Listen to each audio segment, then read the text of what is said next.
There's something about Pokemon that doesn't let go. You might not have thought about it in years. Maybe you drifted away somewhere around the third generation, or the fifth, or you just got older and the world pulled you in other directions. But then something happens. You hear that little 8-bit melody in a store, or you see a kid carrying a Game Boy, or someone mentions a name like Bulbasaur, or Gengar, or Mew, and without any warning at all, you're back. You're 10 years old again. The summer light is coming through the window and the whole world feels small in the best possible way, just the size of a Game Boy screen. That's what we're doing tonight. We're going back. This is going to be slow, comfortable. The kind of deep dive where we aren't in a rush to get anywhere and every corner we turn has something waiting inside it. Like some detail or mystery or forgotten piece of history that most people have never heard. By the time we're done, you'll know 160 things about Pokemon that most fans have never considered. Some of them will be the kinds of facts that make you see familiar things differently. Some will be genuinely strange. Some will be a little dark in the way that the best children's stories always have a dark room somewhere inside them, one that the adults put there quietly, knowing the children would sense it even if they couldn't name it. So settle in. Let your shoulders drop. Let the night go quiet around you. We start at the very beginning. Not with the games, not with the anime. We start with a boy named Satoshi Tajiri, growing up in the western suburbs of Tokyo in the 1970s in a neighborhood called Machida. And this matters because everything that came after began here. Machida, back then, was the kind of place where the city was eating the countryside from the edges. Rice paddies and streams were being filled in, paved over, turned into shopping plazas and parking lots. If you walked far enough from the main street, you could still find empty lots with tall weeds, storm drains running with water, patches of forest. And Satoshi Tajiri, as a child, was obsessed with what lived in those places. He collected insects. Not casually, not the way some kids collect things because it seems like a good idea. He collected them with a kind of passion that his classmates found strange and that his teachers found quietly alarming. He kept notebooks. He cataloged what he found. He knew which dragonflies appeared near which streams, and which beetles hid under which bark. His neighborhood kids called him Dr. Bug, which wasn't entirely a compliment, but which turned out to be one of history's more accurate childhood nicknames. The streams where he hunted were slowly disappearing as he grew older. The open lots got developed. The forest shrank. By the time he was a teenager, there was almost nothing left to find. He went looking for another world to explore, and he found it in arcades. This is a detail that gets glossed over in most Pokémon histories. Tajiri didn't just play video games. He became genuinely absorbed in them the way he had been absorbed in insect collecting. He wrote a fanzine, a hand-stapled gaming publication he called Game Freak, full of tips and strategies and mini essays about arcade games. He wrote it by hand at first, then had it photocopied. And at its peak, it sold over 10,000 copies per issue, which is extraordinary for something a teenager was producing in his bedroom. And it was at a secondhand bookshop, flipping through an issue of that fanzine, that an art student named Ken Sugimori first discovered Tajiri's work. He reached out, became the fanzine's illustrator, and the two men, who were both running away from ordinary futures in completely different ways, became collaborators. Game Freak the fanzine became Game Freak the company in 1989. They made a few small games, enough to keep the studio alive, barely. And then Tajiri had the idea. The story of how Pokémon came to be is one that the franchise has told and retold so many times, it has almost become mythology itself. But the real version is stranger and more specific than the cleaned-up one. That Tajiri saw a Game Boy connected to another Game Boy via a link cable. That image, the cable, the idea of something passing between two separate worlds, two small glowing screens reaching toward each other, triggered something in him that he later described as almost physical.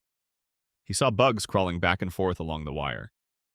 He imagined a game where you could catch creatures and trade them, where no two players would ever have exactly the same experience, where the collecting would happen through genuine human connection.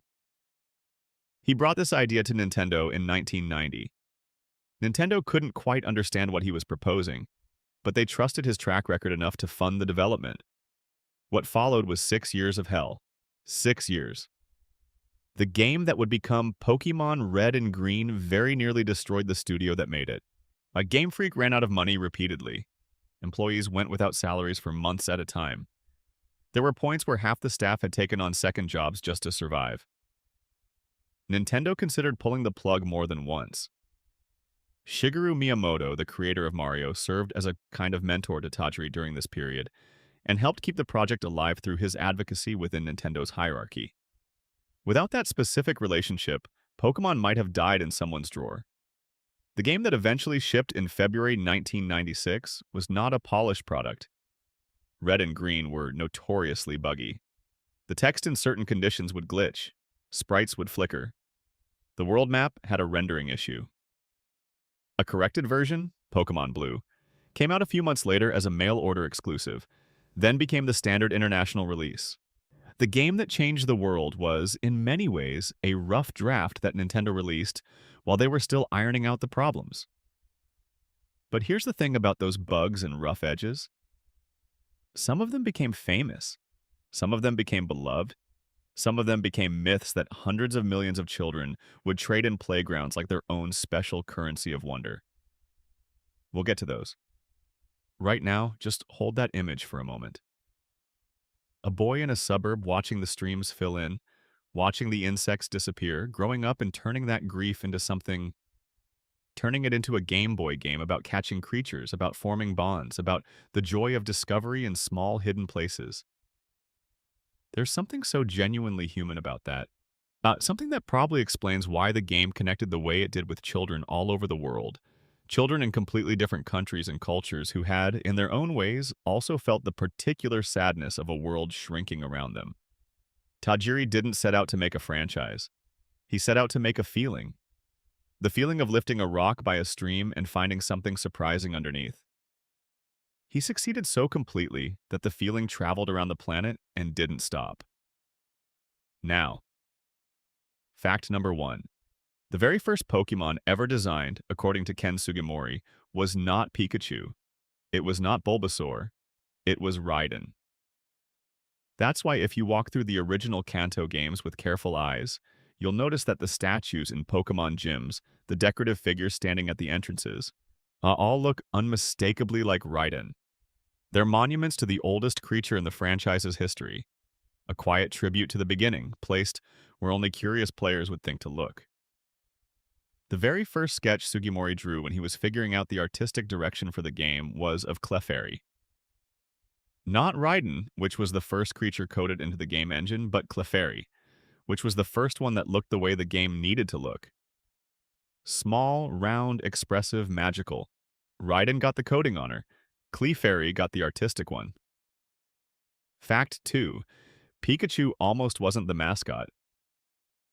This is a story that gets told in fragments, but the full version is more interesting than the popular version.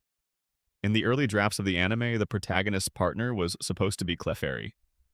The original Pokémon manga, on a comic series called Pokémon Pocket Monsters that predated the anime and the Western release of the games, featured a Clefairy as the main character's companion. It was a rude, chaotic, sometimes foul-mouthed Clefairy that bore almost no resemblance to the soft creature in the games, but that's its own story. Producers at the anime pushed for Pikachu at the last moment because market testing showed that Pikachu's design, yellow, round, electric, appealing to both boys and girls in roughly equal measure, had broader commercial potential. Clefairy's pink coloring was considered more gender-specific at the time, by late 1990s marketing standards. One decision, one conversation in a production meeting, and the entire identity of one of the most recognized fictional characters in human history shifted. Fact 3. So the name Pikachu comes from two Japanese onomatopoeias. Pika is the sound of a spark or an electric flash. Chu is the sound a mouse makes.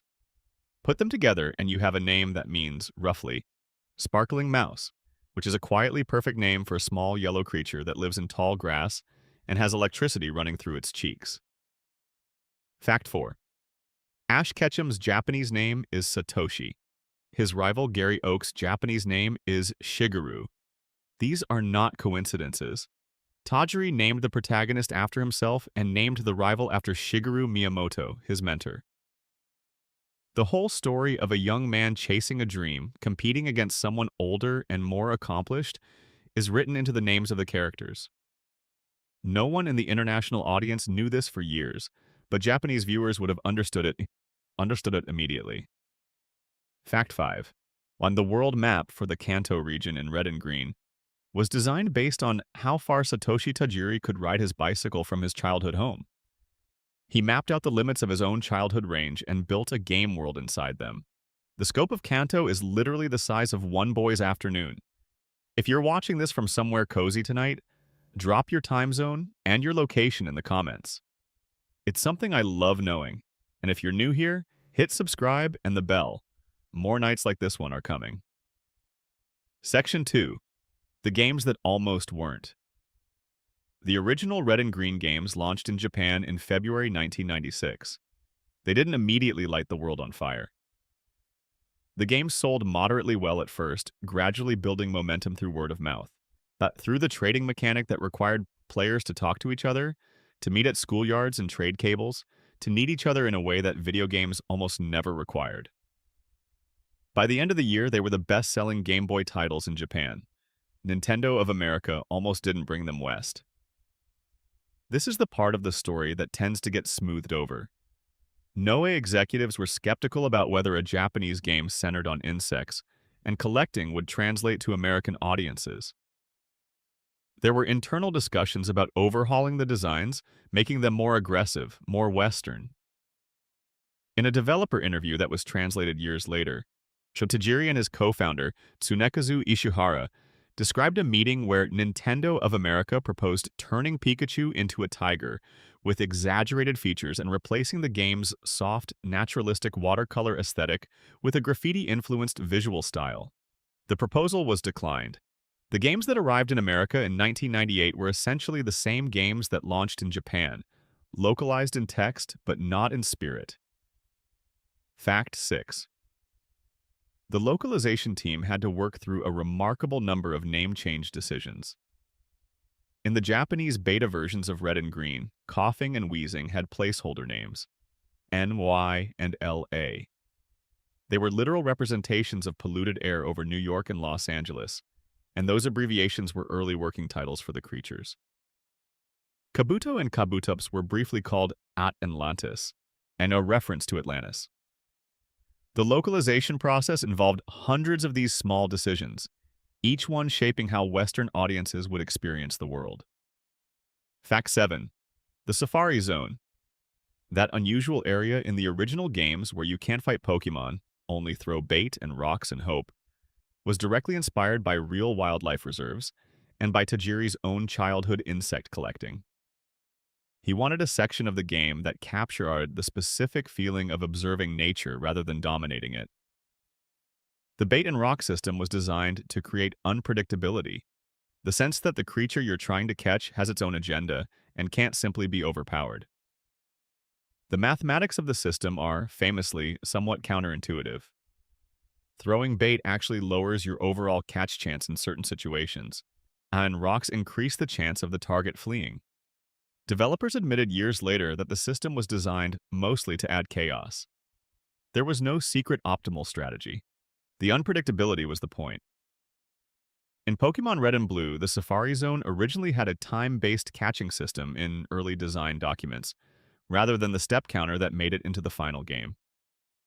Players would have had a countdown clock, creating the feeling of a frantic sprint through the wildlife reserve. Developers switched to a step counter because it was simpler to program, and the time mechanic was quietly removed. This small decision changed the entire tempo of one of the game's most memorable locations. Fact 8. The move Focus Energy, which was supposed to boost your Pokémon's critical hit rate, did the exact opposite in the first-generation games due to a coding error. The formula that was intended to multiply the critical hit chance accidentally divided it. Players who used Focus Energy were unknowingly handicapping themselves.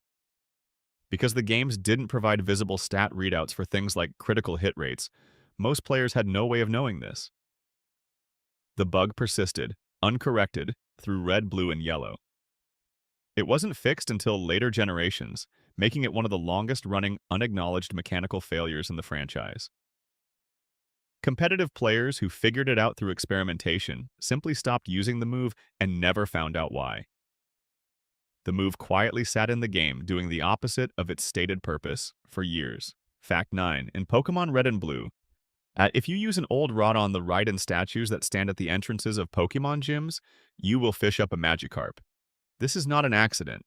The Raiden statues are coded with fishing encounter data, presumably because the statues use the same basic interaction code as other solid objects in the world, and at some point during development, the fishing encounters weren't scrubbed from them. It's a gentle glitch that produces a real Pokemon. A useless one, technically, but a real one. Fact 10. In the opening sequence of Pokemon Red and Blue, before you even name your character, you see Professor Oak's introduction over a graphic of two Pokemon battling. One of them is clearly a Nidorino, but the cry that plays, the sound effect, belongs to Nidorina, a different Pokemon with a notably different audio profile. This error is in the very first frames of the game that hundreds of millions of people have played. It shipped in 1996, and to this day, it has never been corrected in any port or remaster. Fact 11. There's an invisible computer in Celadon City in Pokemon Red and Blue. If you walk to a specific tile in a certain house and press the action button, the game registers you as interacting with a PC, even though no PC is visible in the room. What happened is that during development, the programmers were copying map data from other locations and forgot to remove the PC interaction script from this particular tile. The game thinks a PC is there. Visually, there's nothing. Players who discovered this in the 1990s became convinced it was a hidden feature, a secret room or a passageway to something extraordinary, and it was just a forgotten line of code. But the rumors it generated were tremendous. Fact 12. In the original Japanese Red and Green, some Pokemon cries were notably longer and harsher than what made it to the international releases. Pidgey, for instance, had a distorted screech in the Japanese version that was softened before Western release. The reasoning, according to Game Freak, was concerned that the more aggressive sounds would be unpleasant on the Game Boy's tiny, low-fidelity speaker. The localization didn't just alter text. It adjusted the sound design, the atmosphere, the feeling of the world.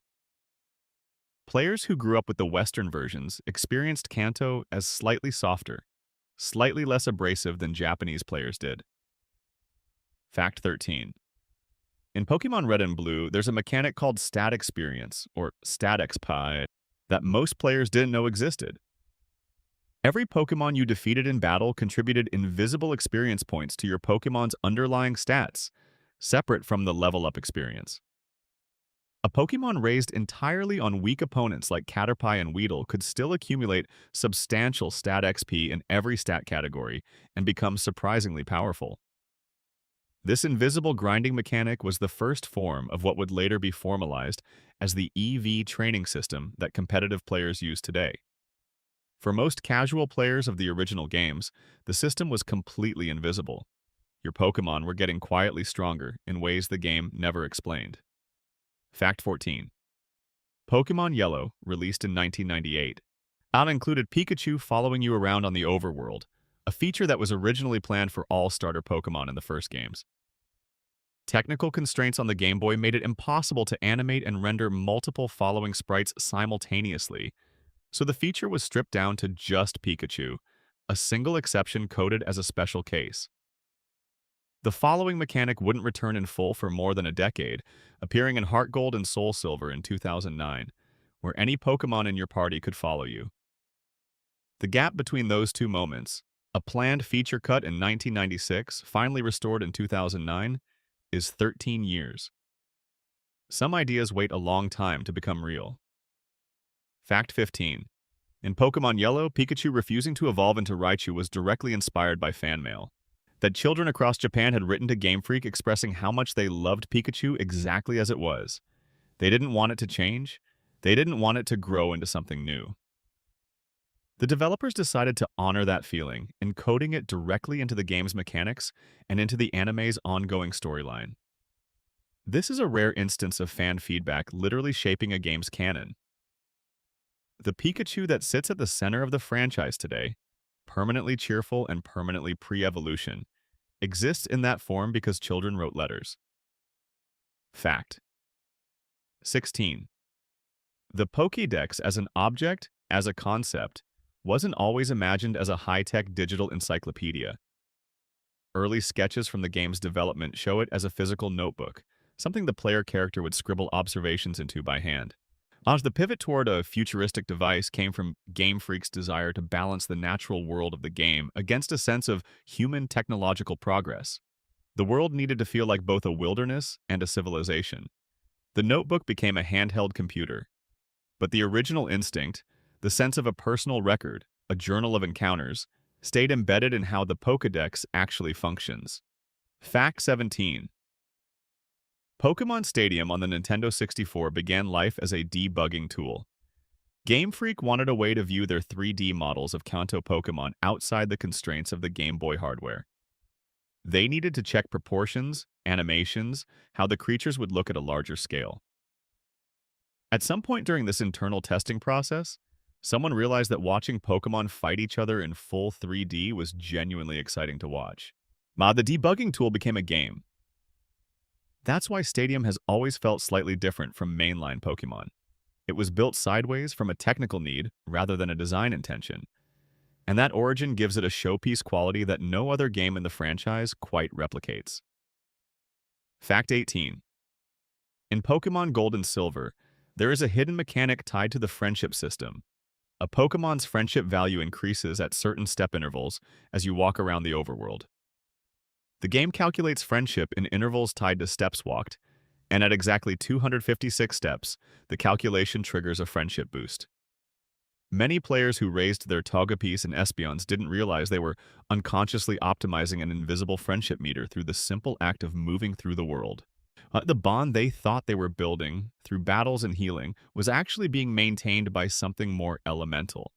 Just walking forward, just being in motion together. Fact 27. There were hidden battle modes in Pokémon Stadium accessible only through the cheat devices. These modes included rule sets where all moves dealt double damage, and others where held items automatically regenerated after every turn. Developers had clearly tested these settings during production. They exist in the game's code in a functional state. They were never unlocked for players through normal means. They represent a road not taken, an alternate version of competitive Pokémon where battles were louder and stranger, and where the parameters could shift in ways the standard system never allowed. Fact 27b. Some Pokémon Stadium 2 contained a feature that most players used without understanding what it was doing. When you inserted your Game Boy cartridge into the transfer pack and played your Pokémon in full 3D battles, the game showed their stats in colorful bar charts. For many young players in 1999 and 2000, this was the first time they'd seen their team's data visualized. The spread between attack and special attack, the relative weakness and speed, the hidden shape of their Pokémon's capabilities. Developers had researched which moves were used most often in actual competitive play, and incorporated those into the rental Pokémon's movesets. Kids playing rental teams were absorbing competitive strategy without anyone calling it that. Fact 27c. The Pokémon Snap game for the Nintendo 64, released in 1999, but contained an unused feature where players would have been able to ride Lapras to get closer to water-based Pokémon. The mechanic was designed and then cut during development. Data miners who excavated the game's code years after release found the leftover programming, the hooks for a movement system that never shipped. The developers themselves confirmed in later interviews that the game was more ambitious than what reached store shelves, that they'd imagined a richer, more exploration-focused photography experience. The sequel, New Pokémon Snap, released in 2021 on the Nintendo Switch, finally delivered on some of what Snap's original scope had imagined, including the customizable camera systems that were also cut from the original game. Section 3. The Glitch Gods. Every generation has its mythology. Ancient Greeks had the Olympians. Norse people had the 9 worlds and the tree at the center. And children who grew up playing Pokémon Red and Blue in the late 1990s had Missing No. The legend spread across playgrounds at the speed of rumor. Have you heard? There's a secret Pokémon hidden in the game. You have to talk to the old man in Viridian City and then fly to Cinnabar Island and surf along the east coast. If you do it right, something appears. Something that isn't supposed to be there. Something that looks like static, like a TV screen with no signal. like the game itself trying to say something and not quite managing it. The truth of Missing No is, in its way, more interesting than the myth. What actually happens is a small cascade of programming oversights.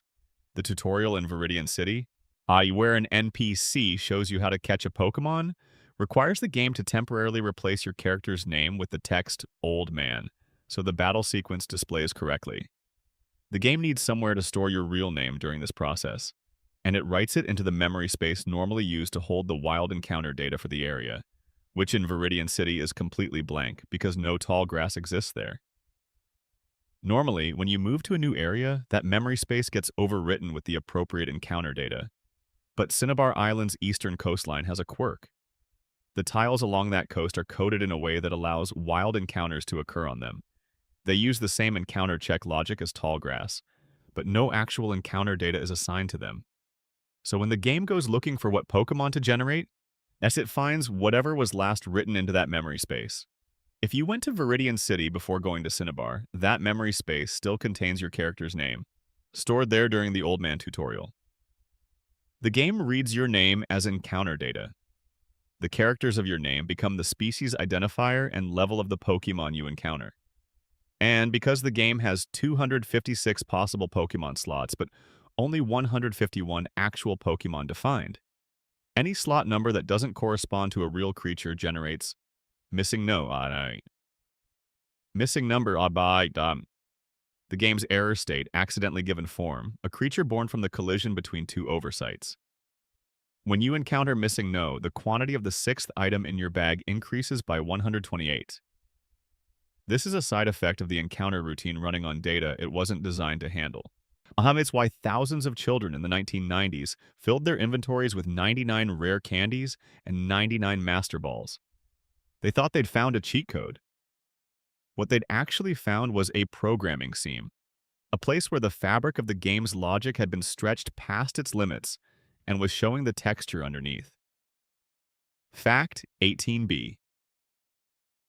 In Pokémon Gold and Silver, the world map that Junichi Masuda designed for Johto was based on his personal experience of visiting the Kansai region of Japan. He stayed in hotels, visited temples, called his colleagues every evening with notes on what he'd seen, and built the map from those notes. The burned tower in Ecruteak City, for instance, was inspired by a real story. When Masuda visited the Toji Temple in Kyoto, and a guide told him that there had once been a West Temple to mirror the existing East Temple, but it had burned down long ago, he thought, I want to use that.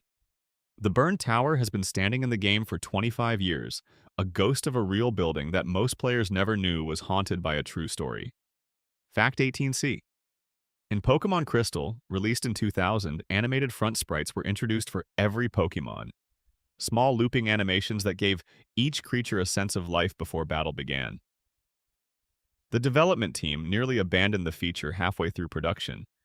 They were concerned the Game Boy Color couldn't handle dozens of animated sprites without creating noticeable slowdown and lag. The solution was heavy compression. Every animation in Crystal is technically more limited than the team wanted. What they actually wanted was something closer to what wouldn't be fully achieved until much later hardware generations. What shipped was a compromise that players loved anyway, because a small, compressed loop of movement was still more alive than a static image. Fact 19. Missing No is technically classified in the game's data as a normal/bird type Pokémon.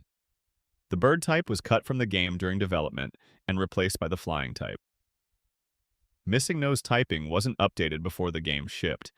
It is the only creature in any release version of a mainstream Pokémon game that carries the bird type, a type that officially doesn't exist, preserved in the body of a glitch. Fact 20. There are dozens of other glitch Pokémon beyond Missing No in Red and Blue, many of them accessible through variations of the same exploit. Some of them have unique sprites, unique cries, unusual movesets. One of them, commonly called M, a glitch with a hexadecimal identifier of 0x15, can actually corrupt your save file if you aren't careful. Missing No became famous because it was stable and friendly and occasionally gave you extra items. The others exist in a stranger, more dangerous neighborhood of the game's code. Some fans have theorized that certain glitch Pokémon represent the ghosts of creatures that were designed and then cut from the game before release. Their data partially erased but not completely gone. This theory has some circumstantial support. The 1997 Space World demo of Gold and Silver, which we'll explore in depth later, showed that Game Freak routinely designed far more Pokémon than they shipped. But the process of cutting a Pokémon from a game doesn't necessarily clean up all the code that referenced it. Some of those incomplete entities might still exist in the game's memory, accessible only through the distorted lens of a glitch. Fact 21.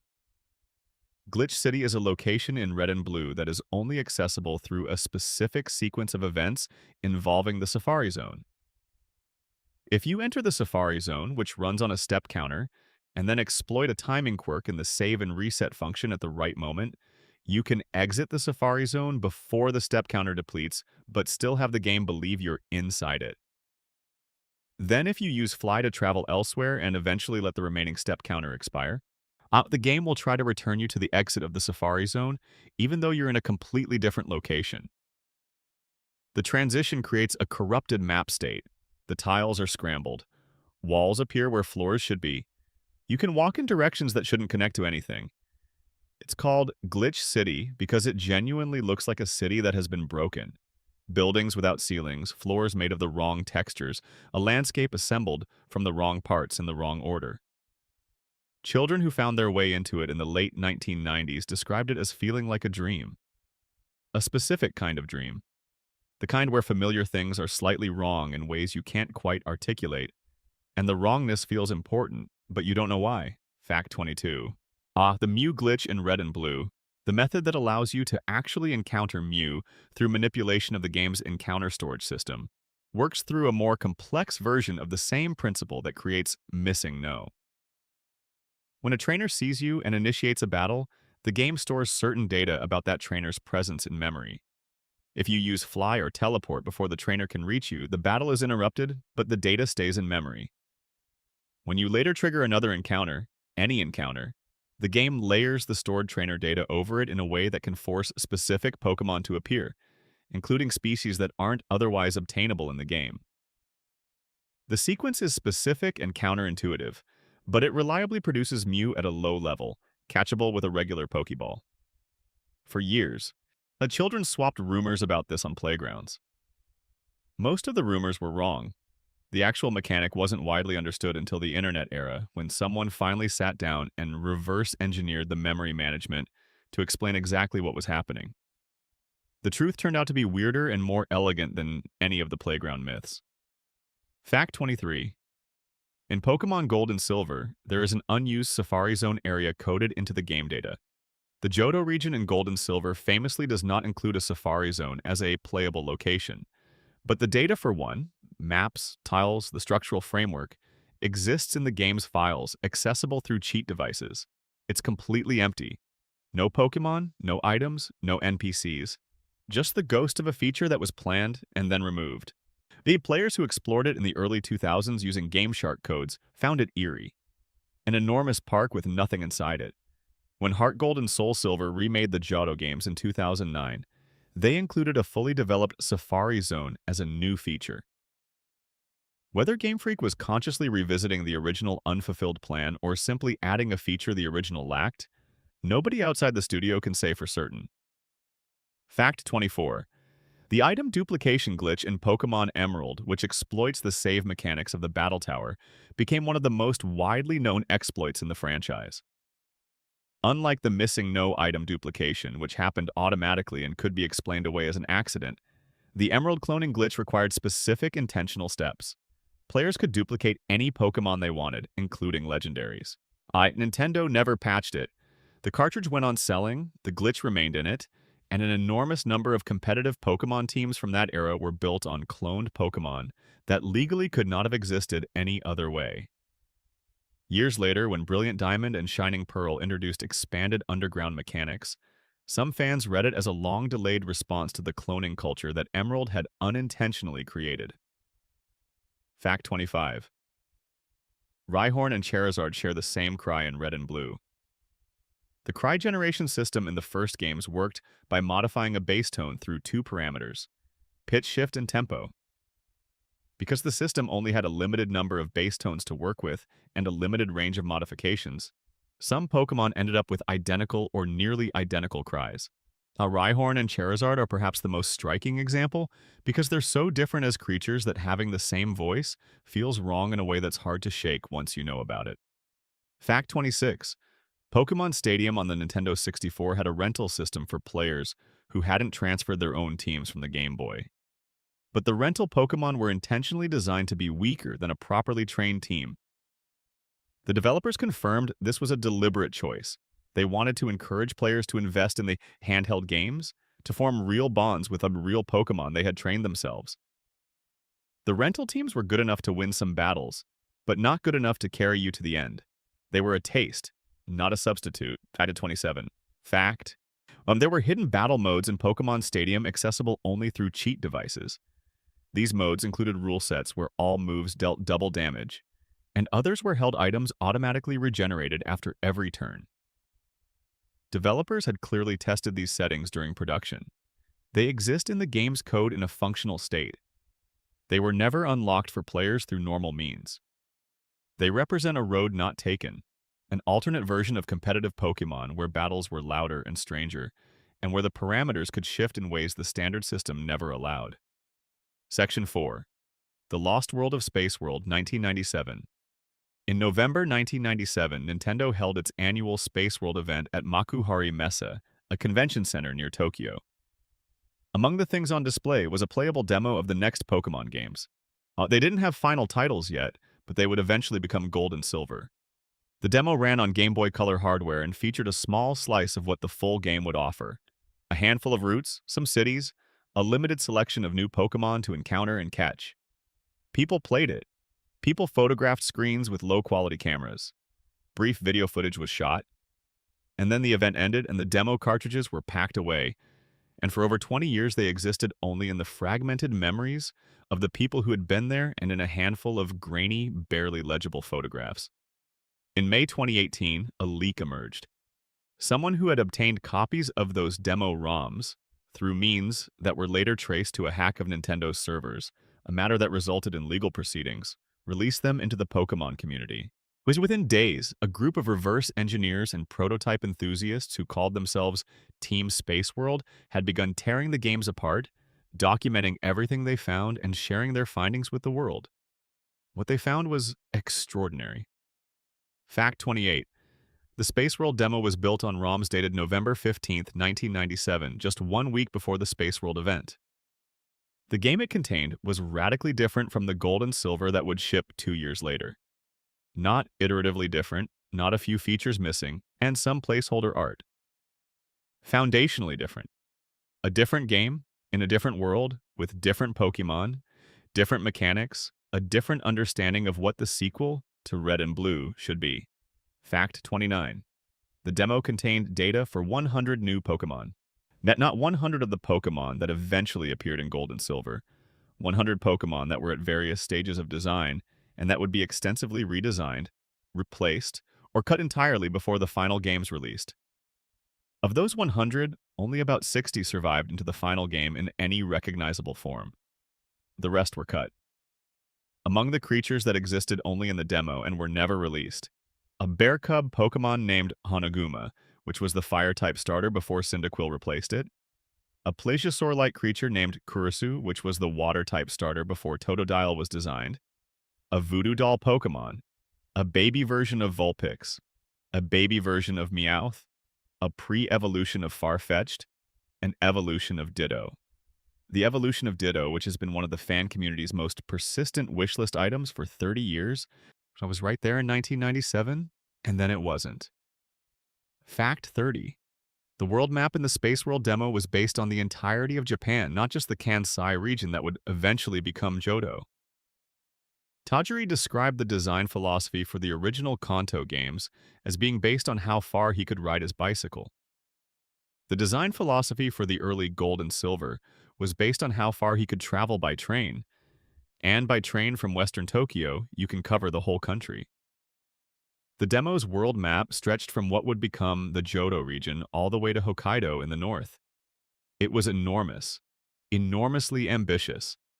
and it was eventually scaled back because it was eating too much cartridge space, leaving no room for the detail and density the individual cities needed.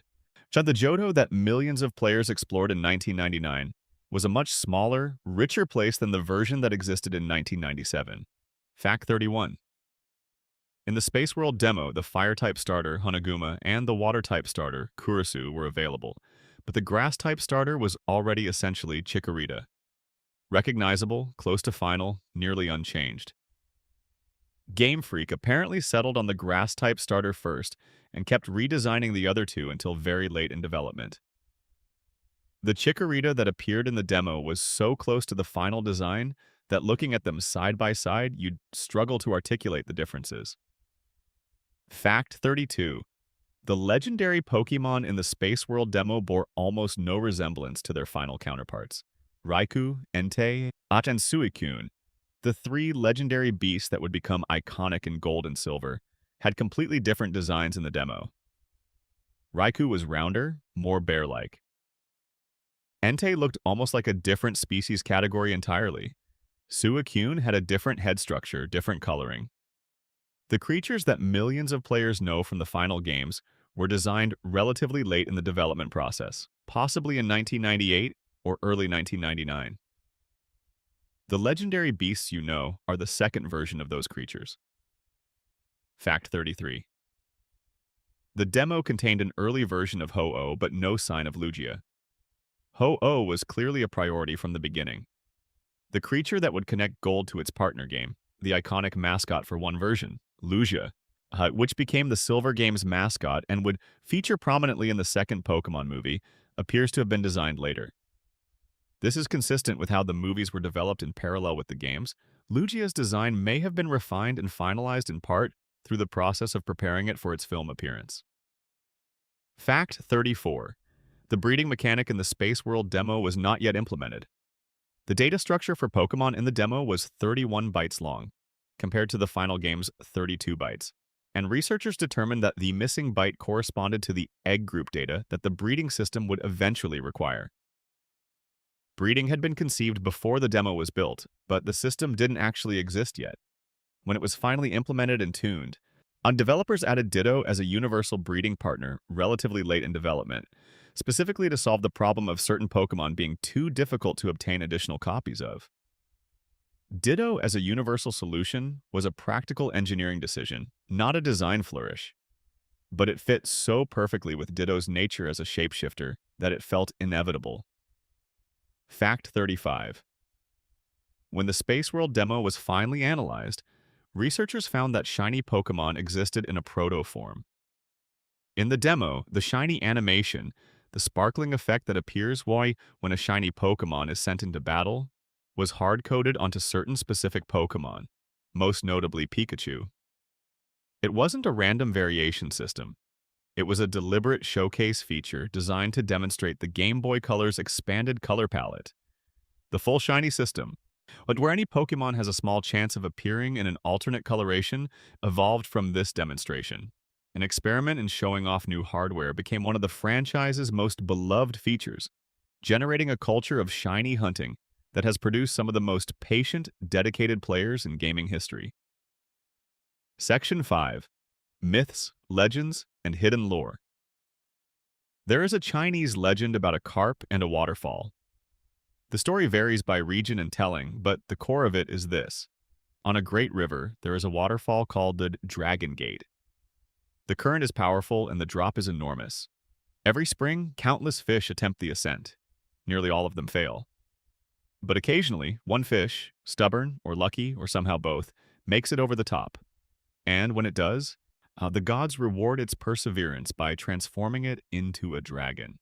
Fact 36. Magikarp and Gyarados are a direct expression of this story. The carp that everyone mocks, the creature that can only splash, the Pokémon that trainers carry on their teams as a burden, patiently leveling it up because they know what's waiting on the other side. That is the Chinese legend of the Dragon Gate, translated into the vocabulary of a video game. Gyarados doesn't just happen to be a powerful water type. It is specifically, deliberately, a dragon born from the sea. Its serpentine form is a traditional East Asian dragon, not the fire-breathing Western kind. The whole story of Magikarp evolving into Gyarados is a mythology lesson that several generations of children absorbed without ever being told that's what it was. In the original Pokémon Snap for the Nintendo 64, there is a moment in the game's river level where if you hit Magikarp with a Pester Ball and knock it into a waterfall, it briefly evolves into Gyarados before returning to the river. This is the Dragon Gate story played out literally, interactive, in a children's game from 1999. It's one of the most quietly beautiful pieces of game design in the franchise. Fact 37. Ninetales is a kitsune. In Japanese folklore, foxes, kitsune, are supernatural creatures associated with intelligence, shape-shifting, and fire. As a kitsune grows older and more powerful, it grows additional tails. The most powerful kitsune have 9. They turn white or golden with age. Vulpix, which has 6 curled orange tails, is the young fox. Ninetales, which has 9 flowing golden tails, is the ancient one. The color change between the two isn't just visual variety, it's the color change described in the folklore, the shift from young red fox to old white spirit. Even Ninetales and its pre-evolution being able to learn ghost-type moves has a connection to the folklore, where the most powerful kitsune can take spirit forms. Fact 38. Meowth is a maneki neko, the good luck cat figurine found in shops and restaurants all over Japan. The ceramic figure with one paw raised in a beckoning gesture is called maneki neko, literally inviting cat. Meowth has the coin on its forehead, the beckoning paw, the association with fortune and commerce. Its Pokémon species is the scratch cat, but its design is pure maneki neko. Even Meowth's ambition in the anime, its obsession with gold coins, with impressing Giovanni, with wealth and status, reads differently once you know you're watching a lucky cat who has run away from the shrine and joined the wrong kind of luck operation. Fact 39. Drowsy is a Baku. In Japanese mythology, the Baku is a chimeric creature that eats dreams, particularly nightmares. Anxious children would invoke the Baku before sleeping to have their bad dreams consumed before they could cause harm. Drowsy's Pokédex entry in the original games explicitly references the Baku. It says that Drowsy descended from the legendary creature said to eat dreams. The connection isn't hidden. It's right there in the text. But it's the kind of thing you read as a child and take at face value, and it's only later, if you happen to encounter Japanese mythology, that you realize the game was teaching you folklore the whole time. Fact 40. Cubone wears the skull of its deceased mother. This is the established lore carried across decades of games and media. What's less well known is that the mother whose skull Cubone wears physically resembles a Kangaskhan. The Kangaskhan connection is never confirmed in any official material, but the circumstantial evidence, the similar skull shape, the geographic overlap in locations where both species appear, the fact that Kangaskhan always has a baby in its pouch but Cubone is always alone, has been a topic of fan discussion since the first games. Some players believe there was originally a direct evolutionary connection between the two that was removed or obscured before the games shipped. Others think the resemblance is coincidental, and the theory reads meaning into coincidence. A Game Freak has never officially addressed it, which is exactly the kind of silence that keeps a theory alive. Fact 41. Ditto and Mew share 3 conspicuous attributes. They weigh exactly the same, their shiny forms are the same color, blue, and Ditto is the only non-Mew Pokémon that can use the move Transform. In the original games, Ditto can be found in exactly 2 locations, the Pokémon Mansion on Cinnabar Island and the Unknown Dungeon north of Cerulean City. Both locations are directly associated with the events surrounding Mew and Mewtwo. The mansion is where the scientists cloned Mew to create Mewtwo, and the Unknown Dungeon is where Mewtwo eventually lives. Thus, the theory that Ditto is a failed Mew clone, an experiment that could copy forms but couldn't stabilize into any particular one, has been circulating since the late 1990s. Game Freak has never confirmed it, and likely never will, because the uncertainty is more valuable than the answer. Fact 42. The Pokédex entry for Drifloon and Diamond and Pearl states that it grabs the hands of children and tries to drag them away. The entry in Pokémon Sun is more specific. It says that Drifloon drags children to the afterlife, and that it dislikes heavy children because they're too difficult to carry. This is, by any reasonable measure, a child kidnapping ghost that prefers lighter victims, described in a sentence in a children's video game. It's one of the earliest examples of the franchise deliberately leaning into horror through the Pokédex, using the clinical, encyclopedic format of the device to make something more disturbing than it would be if it were presented dramatically. The factual tone makes it worse. Fact 43. Yamask's Pokédex entry in Pokémon Black states that each Yamask carries a mask that used to be its face when it was human. Sometimes they look at it and cry. Read that again slowly. This creature, this ghost type you can catch and keep in a ball and use to fight other creatures, was a person. It died. In death, it was transformed into a Pokémon that retains its memories and carries its own face as a keepsake, and occasionally takes it out and weeps. It is sentient. It knows what it lost. And in the Pokémon world, this is classified as a species. There are enough of them for a Pokédex entry. This means a lot of people died and became Yamask. The game never explains how. It never suggests this is something that should concern anyone. The trainer who catches one and puts it in a box and forgets about it is, on some level, the jailer of a grieving human soul. Fact 44. Gengar, by several Pokédex entries across the series, was also once human. The Pokémon Moon entry states that it apparently wishes for a traveling companion, and since it was once human itself, it tries to create one by taking the lives of other humans. Gengar has been one of the franchise's most beloved Pokémon since 1996. Its face is on merchandise. Children sleep with Gengar plushies. It is officially a murdered human who is now murdering other humans to have company, imprisoned in a ball by a trainer who will never understand what they're holding. Fact 45. Frostless, according to Pokémon Sun, freezes humans and Pokémon. It finds beautiful and keeps them in its lair as decorations. The Pokédex suggests that some mountain climbers who were caught in blizzards and never found might have been taken by Frostless. The illustration in the games shows a creature that looks elegant and serene. The lore behind it is a serial kidnapper and killer with aesthetic preferences. These two things coexist in the game without commentary. The contrast is part of the effect. Fact 46. Spirit in Diamond and Pearl is obtained through a process that involves talking to 32 different players in the underground feature. The lore of the creature is that it was formed from 108 spirits sealed together in an odd keystone. The number 108 is significant in Buddhism as the number of earthly desires from which practitioners seek liberation. A spirit is essentially a vessel of Buddhist sin-given form. Obtaining it in the original games required a social connection that was almost impossible for players who didn't know many other people with the game, making the creature a kind of status symbol, a proof of connection, which seems entirely appropriate for a Pokémon composed of restless, unsatisfied spirits. Fact 47. The Pokédex entry for Mimikyu in Pokémon Sun is short and devastating. It says that a researcher who once looked inside a Mimikyu's disguise and glimpsed its true form died from the shock. The game never shows you what Mimikyu looks like underneath its Pikachu costume. The mystery is protected. You can see hints in battle if the disguise is broken, but only hints, a brief, scrambled image, a suggestion of something. Mimikyu wants to be loved, as it made itself a Pikachu costume because Pikachu is loved.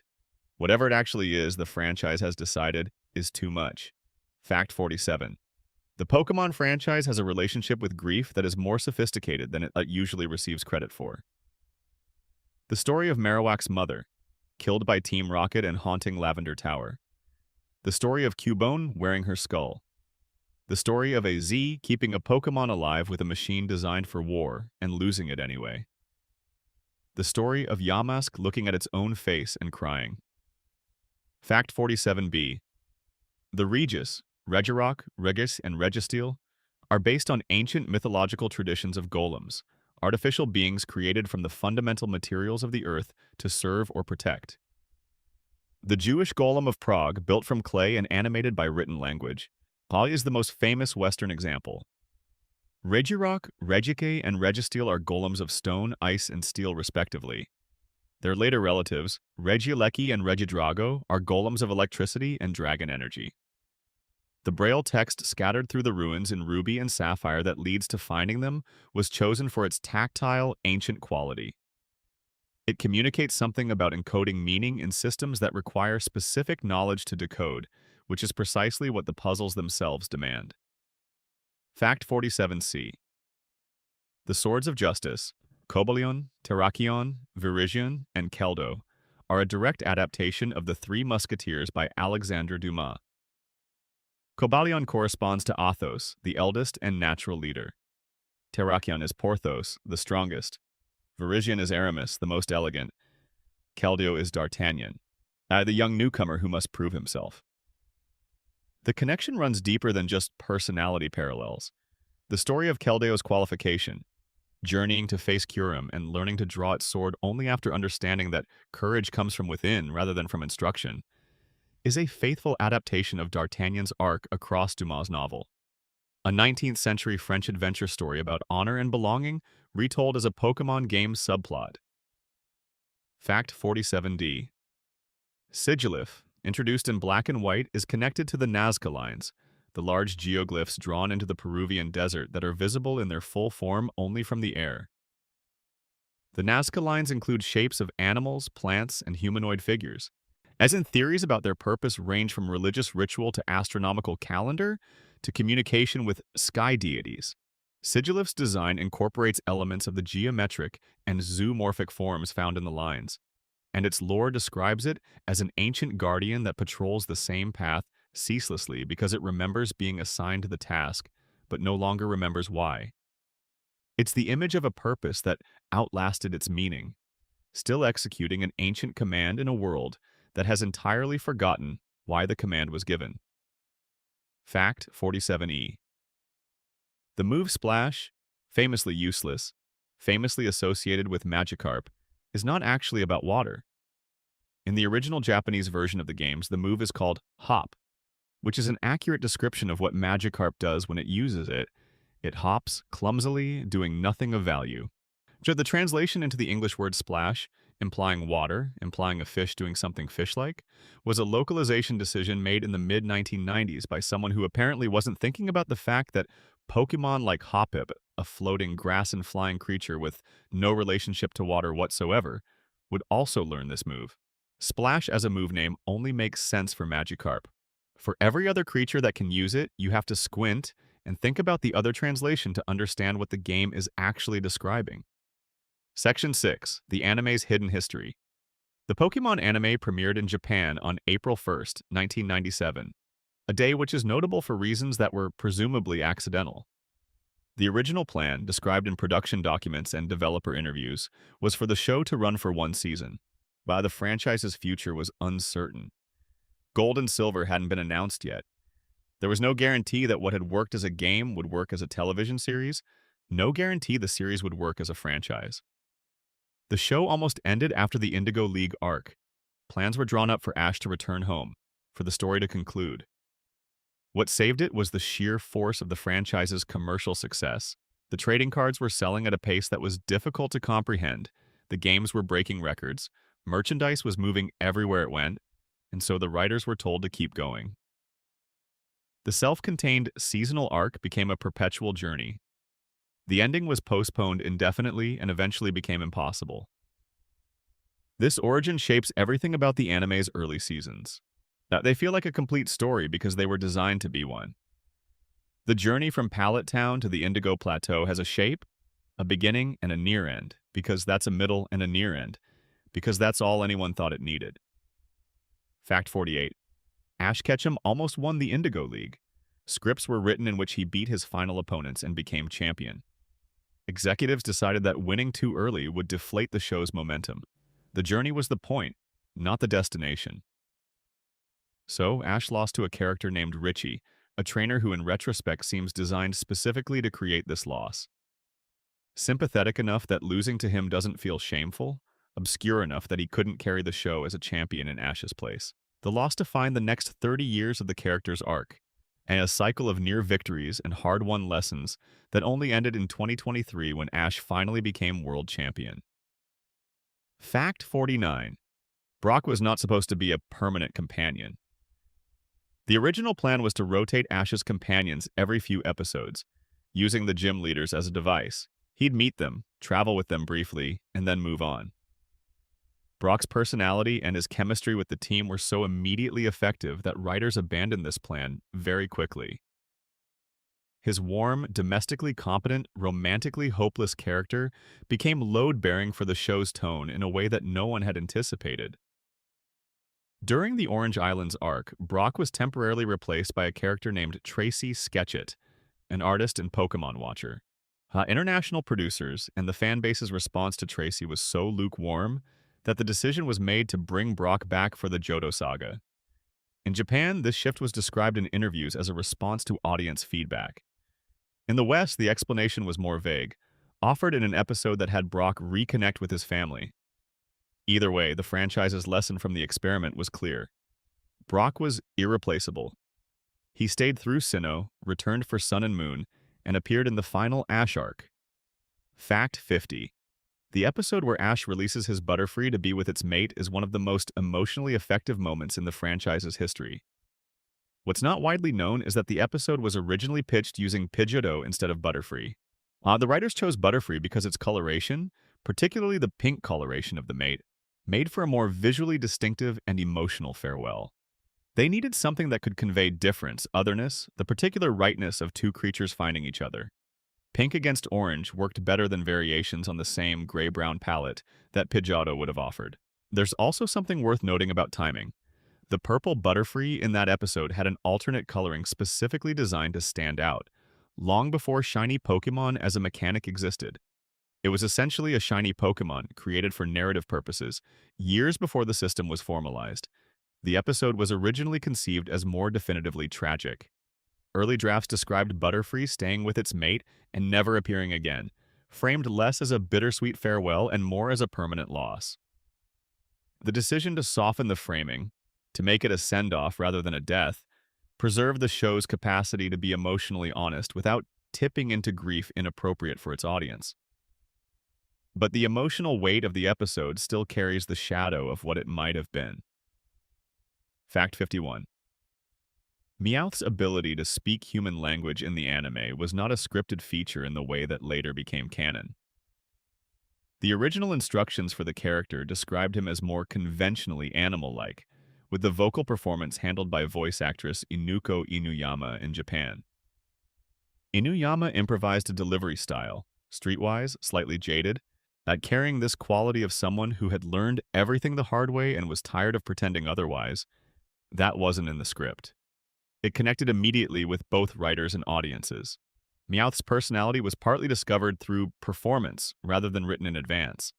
As the character's popularity grew, the writers gave him more backstory, more screen time, more opportunities to be the heart of Team Rocket in ways they hadn't planned for when the show started.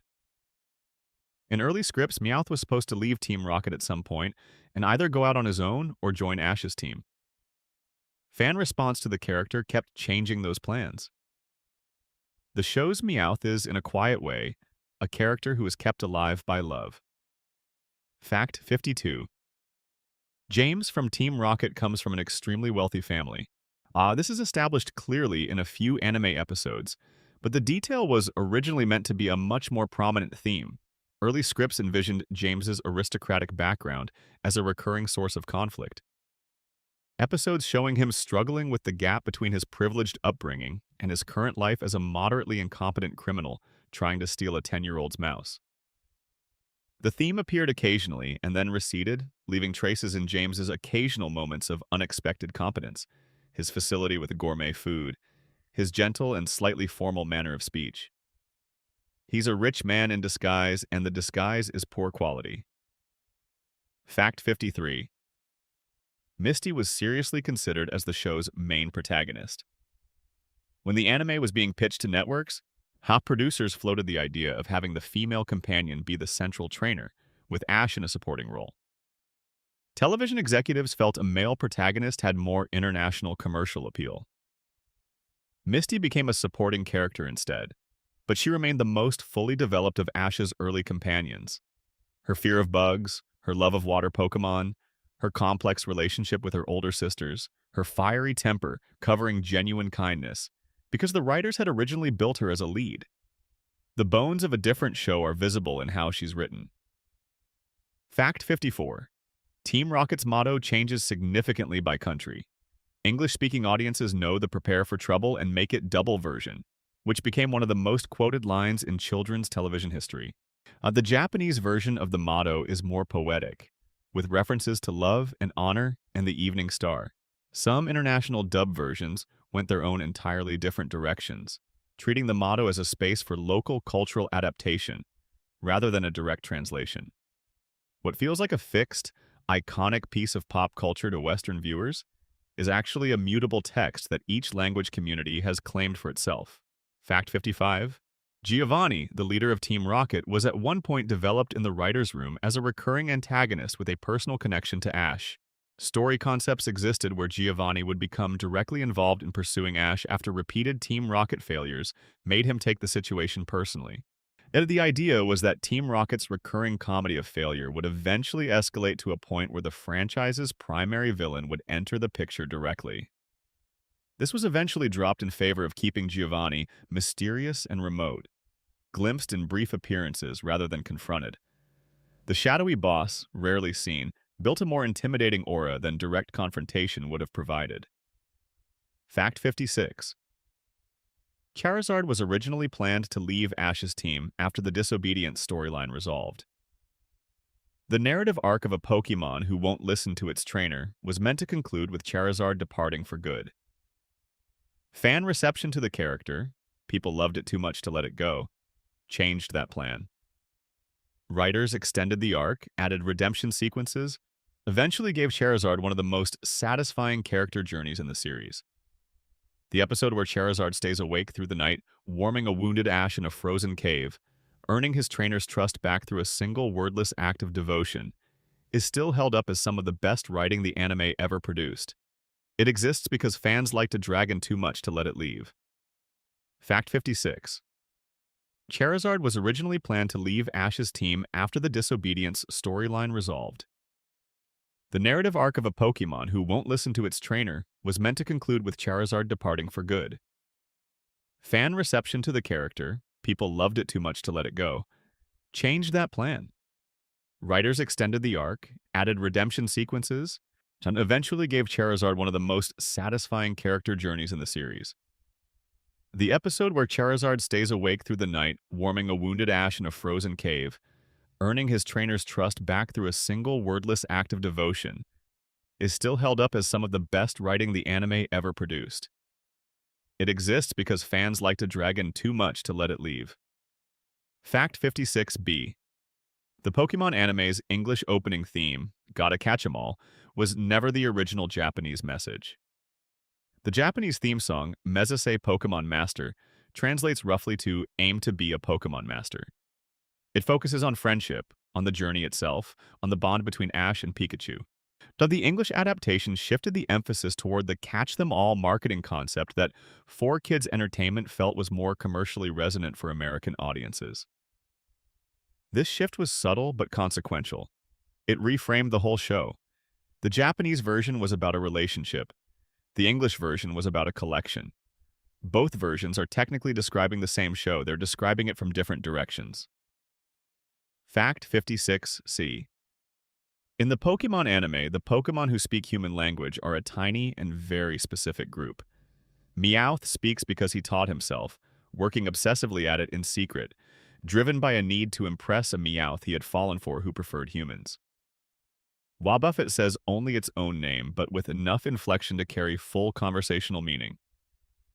Slowking, in the second Pokémon movie, speaks in full sentences with an urbane, slightly world-weary tone. Lugia communicates telepathically. The rules about Pokémon language are inconsistent enough that it clearly wasn't worked out systematically. It was decided case by case, usually to serve a specific storytelling need. Meowth's situation is the most fully developed because his backstory was the most fully considered, and because the voice actor improvised a character rich enough that writers wanted to give it history. Fact 56d. The anime episode Beautiful Icy Twinleaf, one of the late Diamond and Pearl era episodes, contains a sequence where Dawn's Mamoswine breaks from control during a contest and runs amok, eventually being calmed down by Dawn's patient, consistent, unafraid care. The sequence is about 12 minutes long and is almost entirely wordless. And it was pointed to by animation historians as an example of how the Pokémon anime could use physical performance, editing rhythm, and music to do emotional work without dialogue. The show was often better than it was given credit for in moments like this one, in between the louder episodes. Fact 56E: Ash's Pidgeot in the episode called Palette Party Panic is released to protect a flock of Pidgey and Pidgeotto from a Fearow. Ash promises to return for it. He never does. There is no later episode. Pidgeot does not appear in subsequent seasons. The promise Ash makes, "I'll be back for you," is unresolved in the anime's canon. Writers have been asked about this in interviews and given answers that amount to, "We meant to come back to it, and then the show kept going, and there were other priorities." Pidgeot is, by some measure, not the most significant drop thread in the anime's history. The promise made in Pallet Town is still outstanding. Fans have not forgiven this. Probably they never will. Section 7. The Seizure Incident and Banned Episodes. On December 16, 1997, an episode of the Pokémon anime aired on TV Tokyo. Its title was Deno Senshi Porygon, which translates roughly to Electric Soldier Porygon. The episode involved Ash and his friends entering the digital world of the Pokémon transfer system to solve a malfunction. Team Rocket, also inside the system, had a Porygon. Near the end of the episode, Pikachu used a Thunderbolt attack on a group of missiles, causing an explosion accompanied by a rapidly strobing effect, alternating red and blue flashes at high frequency. Approximately 685 children in Japan were hospitalized in the hours that followed, and many more reported headaches, nausea, and visual disturbances. The incident was front-page news across the country. Nintendo's stock price fell sharply. The anime went on hiatus for 4 months. TV Tokyo issued a public apology. The episode has never been broadcast again in any country. Fact 57. The flashing lights that caused the seizures were produced not by Porygon but by Pikachu's Thunderbolt. The episode is called Electric Soldier Porygon. Porygon is the creature at the center of the story. But the specific animation that caused the harm was Pikachu's attack. Pikachu cannot be removed from the show. Pikachu is the show. And so Porygon Abadabai, which did nothing in that episode except exist, was removed from the anime instead. Porygon has never had a significant appearance in the anime since December 16, 1997. That its evolutionary forms, Porygon 2 and Porygon Z, have also been kept essentially invisible. They exist in the games. They exist on cards. They appear in moments so brief that they barely register. They are the ghosts of the incident, haunting the franchise from a distance. The phrase "Porygon did nothing wrong" has become something between a joke and a genuine expression of sympathy for a creature that was punished for a crime it didn't commit. Fact 58. The Deno Senshi Porygon incident didn't just affect the anime. It changed the rules of animation production across the entire Japanese industry. Though no rules were legally mandated, guidelines against high-frequency strobe effects were widely adopted following the incident. Whilst the animation technique of using backed lighting tables, common at the time for creating vivid lighting effects, was gradually phased out across studios in the following years as digital production methods replaced them. One episode of one children's show reshaped the safety standards of an entire medium. Fact 59. The Legend of Dratini is an episode that was never dubbed into English and has never officially aired outside Japan. The episode involved Ash visiting the Safari Zone and encountering a Dragonite, which was, at the time, one of the most powerful and mysterious Pokémon in the series. The reason it was banned outside Japan was not the Dragonite, it was the guns. In the episode, an elderly Safari Zone warden pulls a revolver on Ash at point-blank range and later fires at Team Rocket.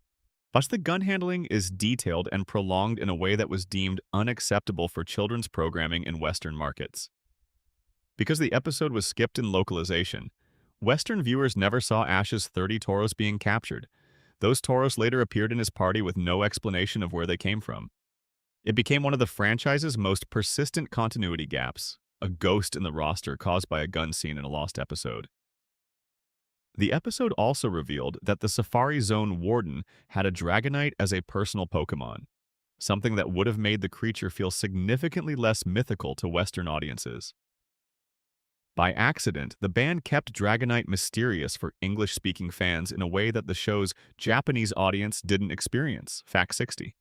Jinx is responsible for more banned episodes than any other Pokémon in the franchise's history. Jinx's original design gave it jet black skin and exaggerated facial features that, to Western audiences, read as resembling racist caricatures. The controversy was raised publicly in 2000, and Game Freak altered Jinx's skin color to purple in subsequent games and merchandise. But the episodes featuring the original design were largely removed from rotation, and others were banned due even to brief cameo appearances. 2 episodes were pulled because Jinx appeared in them for only seconds. The rule became effectively, if Jinx is in the frame, the episode doesn't air. This level of precaution resulted in Jinx becoming one of the rarest Pokémon in the anime by the mid-2000s, appearing in brief purple-skinned cameos in Hoenn-era episodes, and then disappearing almost entirely. It remains, as of the time of this writing, essentially absent from major anime appearances.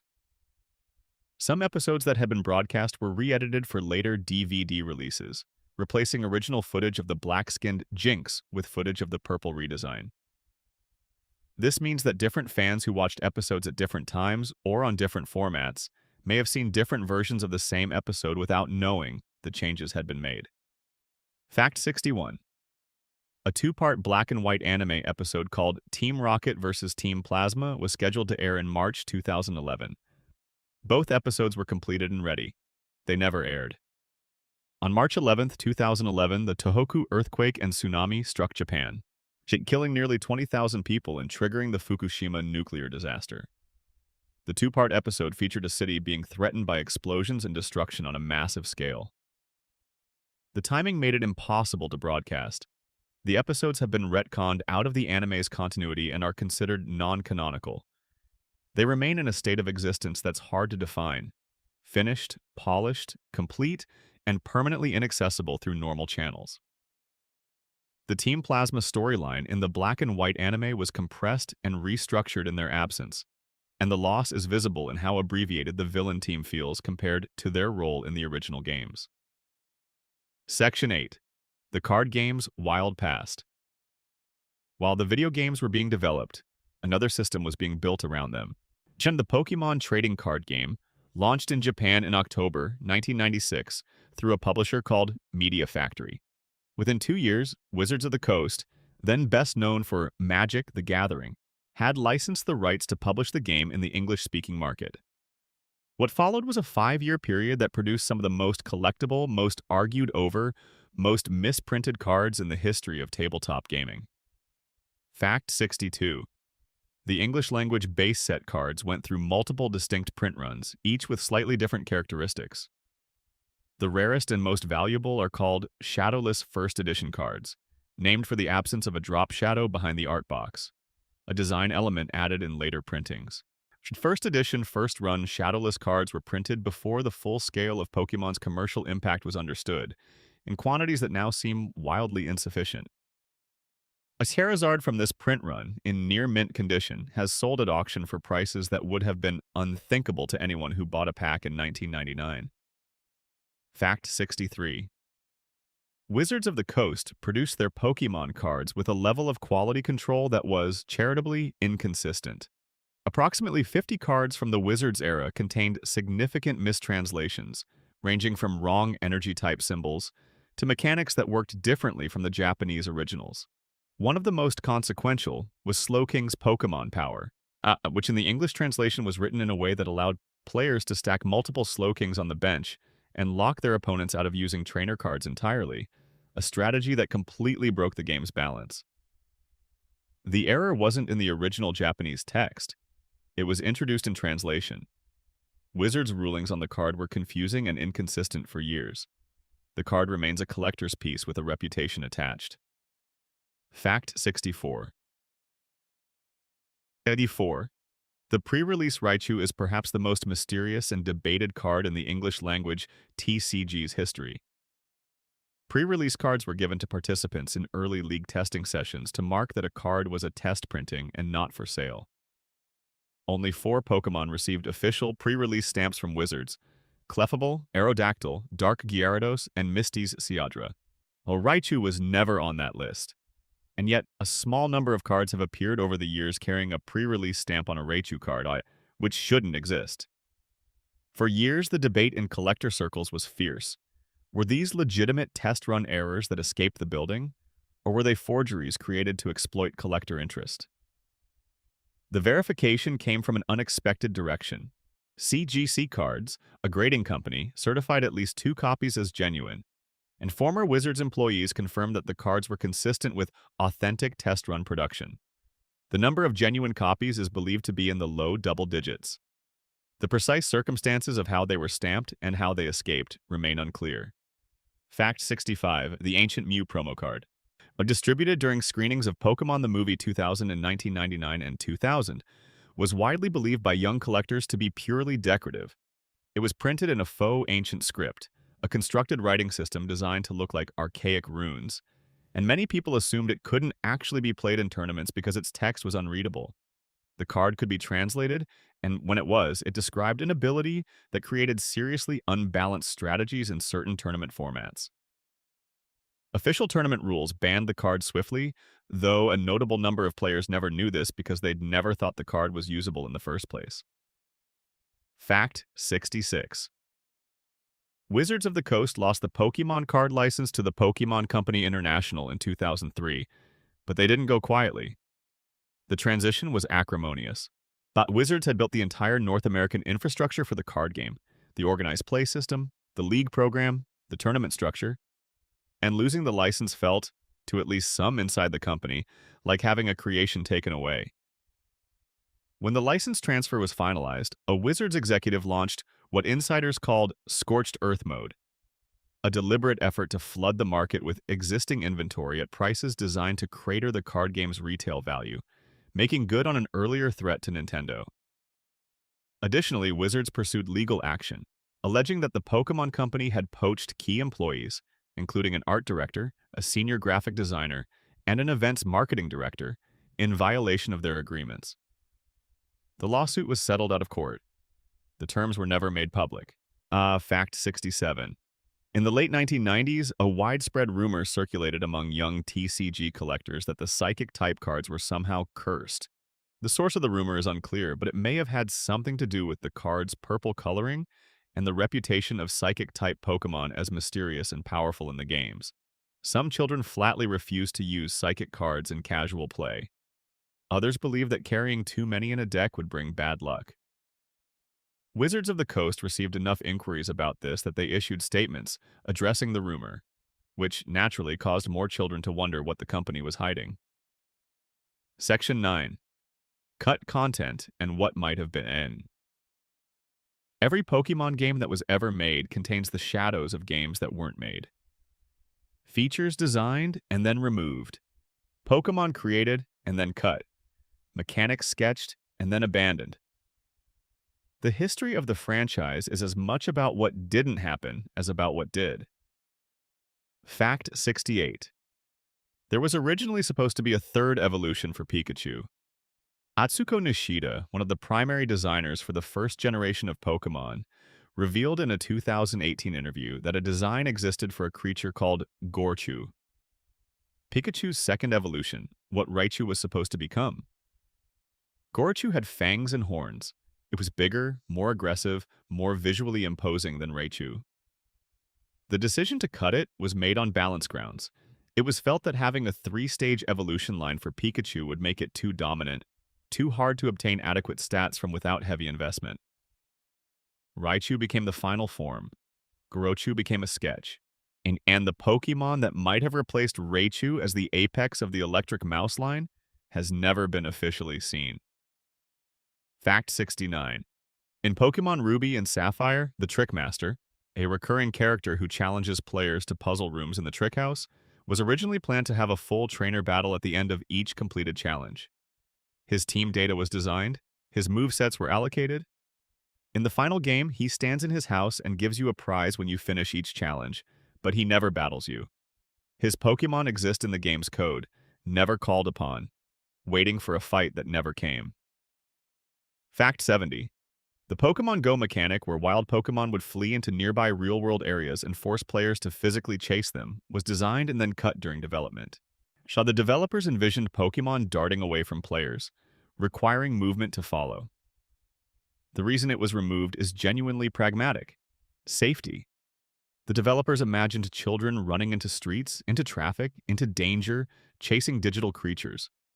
The simpler flee mechanic, where a Pokémon just disappears from your screen, replaced it. It's a reminder that game design for mobile platforms had to account for what happened when the screen and the world occupied the same space. Fact 71. Pokémon Go also had trading programmed into the game before launch. Data miners found menus and back-end code referencing a full trading system in very early versions of the app, which launched in July 2016. The feature didn't go live until June 2018, nearly 2 years after release. The infrastructure had been built, but the decision to withhold it was apparently driven by concerns about server capacity. The game's servers were famously overwhelmed at launch, and by concerns about how trading could be exploited. The game that launched without trading had trading inside it the whole time, waiting. Fact 72. The Pokémon Diamond and Pearl games contained a planned feature called the Pokédex alarm clock. Data miners found the unused application in the game's code. It would have allowed players to set a real-world alarm that triggered a Pokémon sound from their Nintendo DS.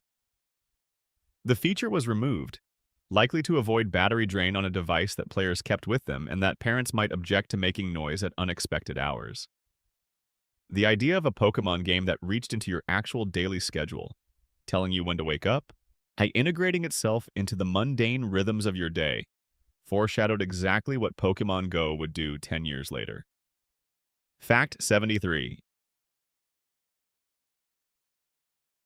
In Pokémon Black and White, 2 episodes of Team Plasma confronting the player were designed to feature sequences in which multiple gym leaders agreed with N's arguments about Pokémon liberation.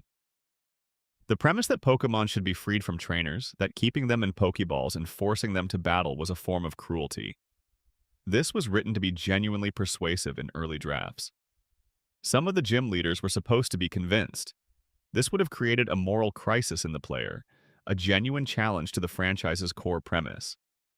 It was toned down before release, making the counter-arguments easier, the gym leaders more uniformly resistant to N's philosophy. The version that shipped is still the most morally serious villain arc in the franchise's history. The version that was cut would have been more. Fact 74. The Battle Frontier in Pokémon Emerald, one of the most beloved post-game facilities in the series, a complex of 7 specialized battle buildings, each with its own rules and its own formidable leader, was originally planned to be even larger. Data miners found references to a second battle pyramid, a reverse challenge version where players would start at the top and descend. It was apparently cut for cartridge space. The Battle Frontier as it exists is already enormous for a post-game feature. The version that was planned was apparently larger still, a monument to competitive Pokémon that the hardware simply couldn't support. Fact 75. About Pokémon X and Y contain an NPC who explicitly states that a special Floette, the Eternal Flower Floette, belonging to the immortal character AZ, will be obtainable for players in the future. Full data for this Pokémon exists in the game's code. Its own sprite, its own shiny sprite, its own cry, its own Pokédex entry in Ultra Sun and Ultra Moon, its own unique move called Light of Ruin. Everything necessary for an event distribution was built. The event never happened. Years passed. More games came.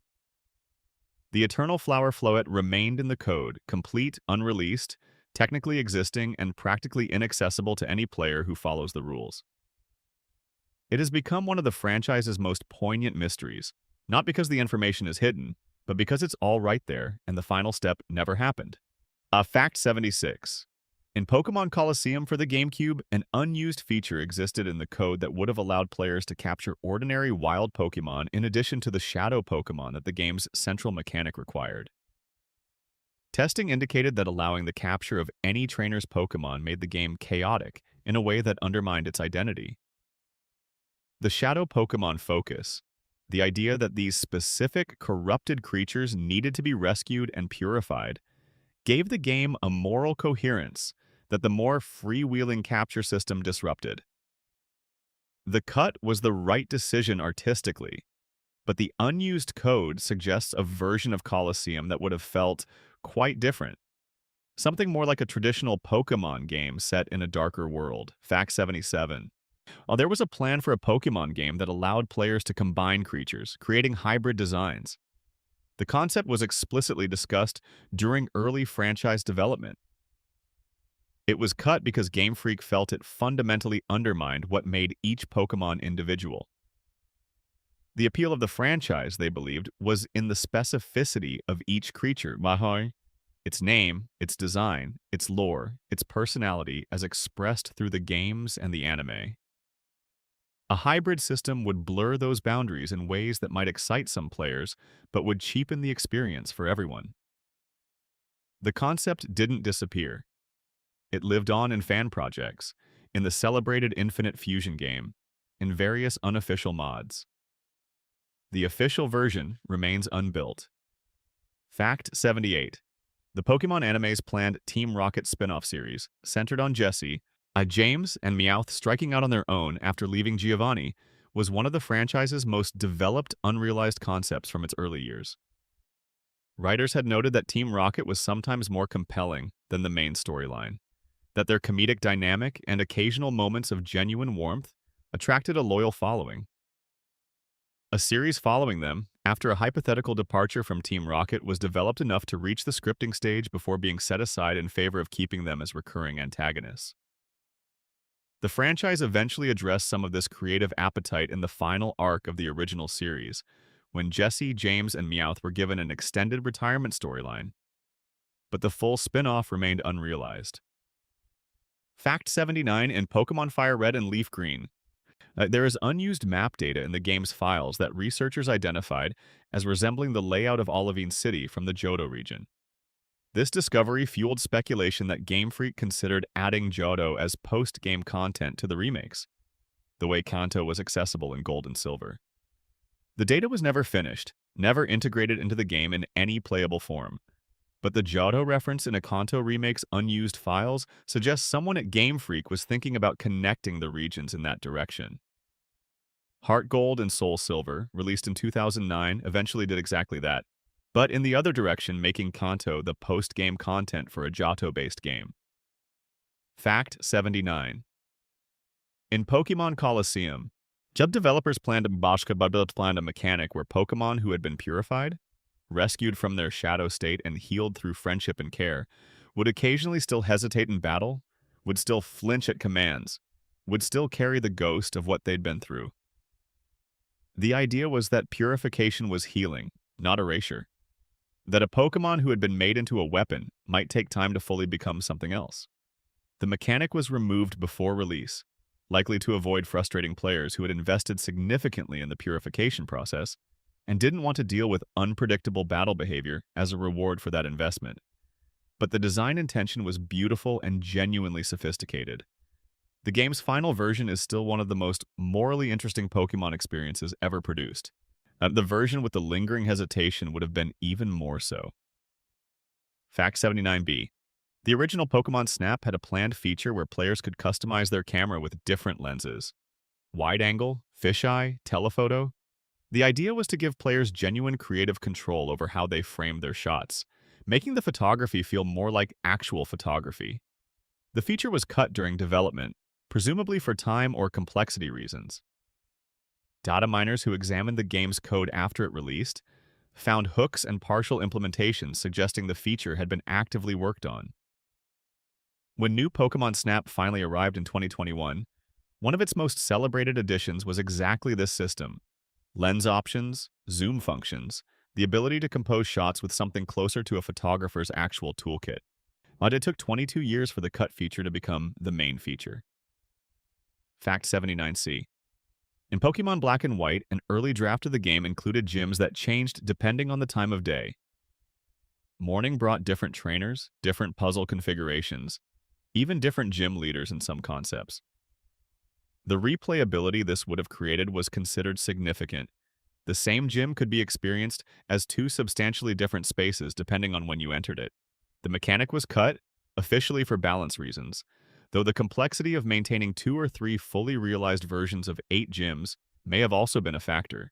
The idea surfaced again years later in Pokémon Sword and Shield's version-exclusive gym system, where Leon's Sword and Raihan's Dragon gyms are available in both versions, but some others are locked to one game. A partial echo of the original concept. Fact 79D.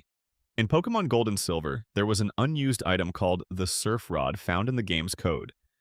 It was designed to allow fishing while riding a surfing Pokémon, catching Pokémon in open water while already in motion on the back of a water type.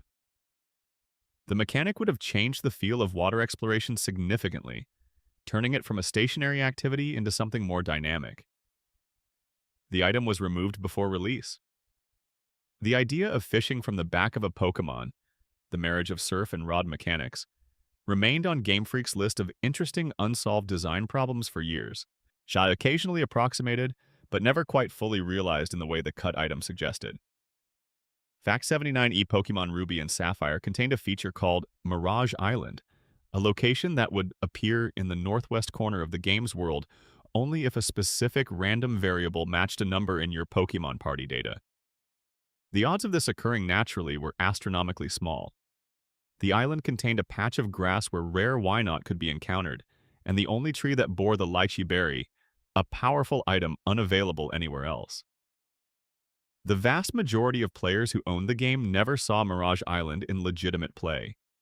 It was effectively invisible, appearing only by chance, requiring exactly the right configuration of data at exactly the right moment. Players who stumbled across it described it with the reverence usually reserved for genuine discoveries.